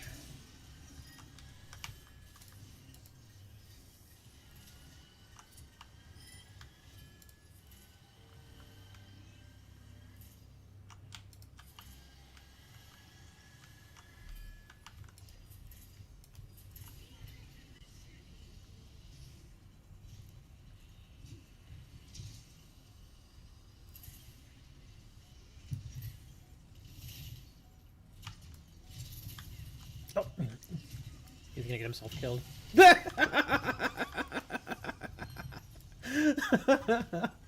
That's one way to keep yourself from them killing you. No! Don't die, don't die! Oh, thank you. Oh. Sorry.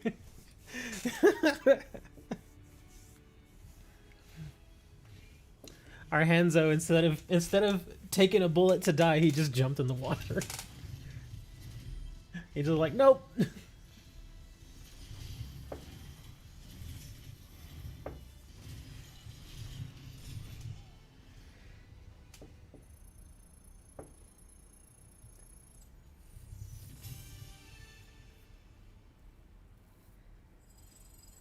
He left like an evil villain. Well, that was pretty funny what he did. I was like, okay, that's funny.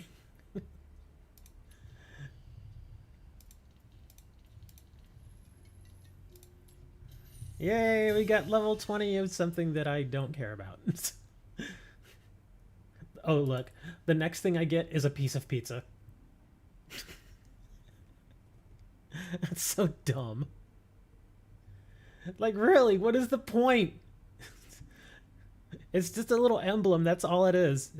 It doesn't do anything, it's just pizza. Is that onions? It's like onions and... is that pineapple? I can't tell. And then after that, it's a cat thing. Oh god, that's dumb. Oh well, I'm off. Goodbye. Thanks for hanging out. It was fun. I'm gonna go have a bath and go to bed now.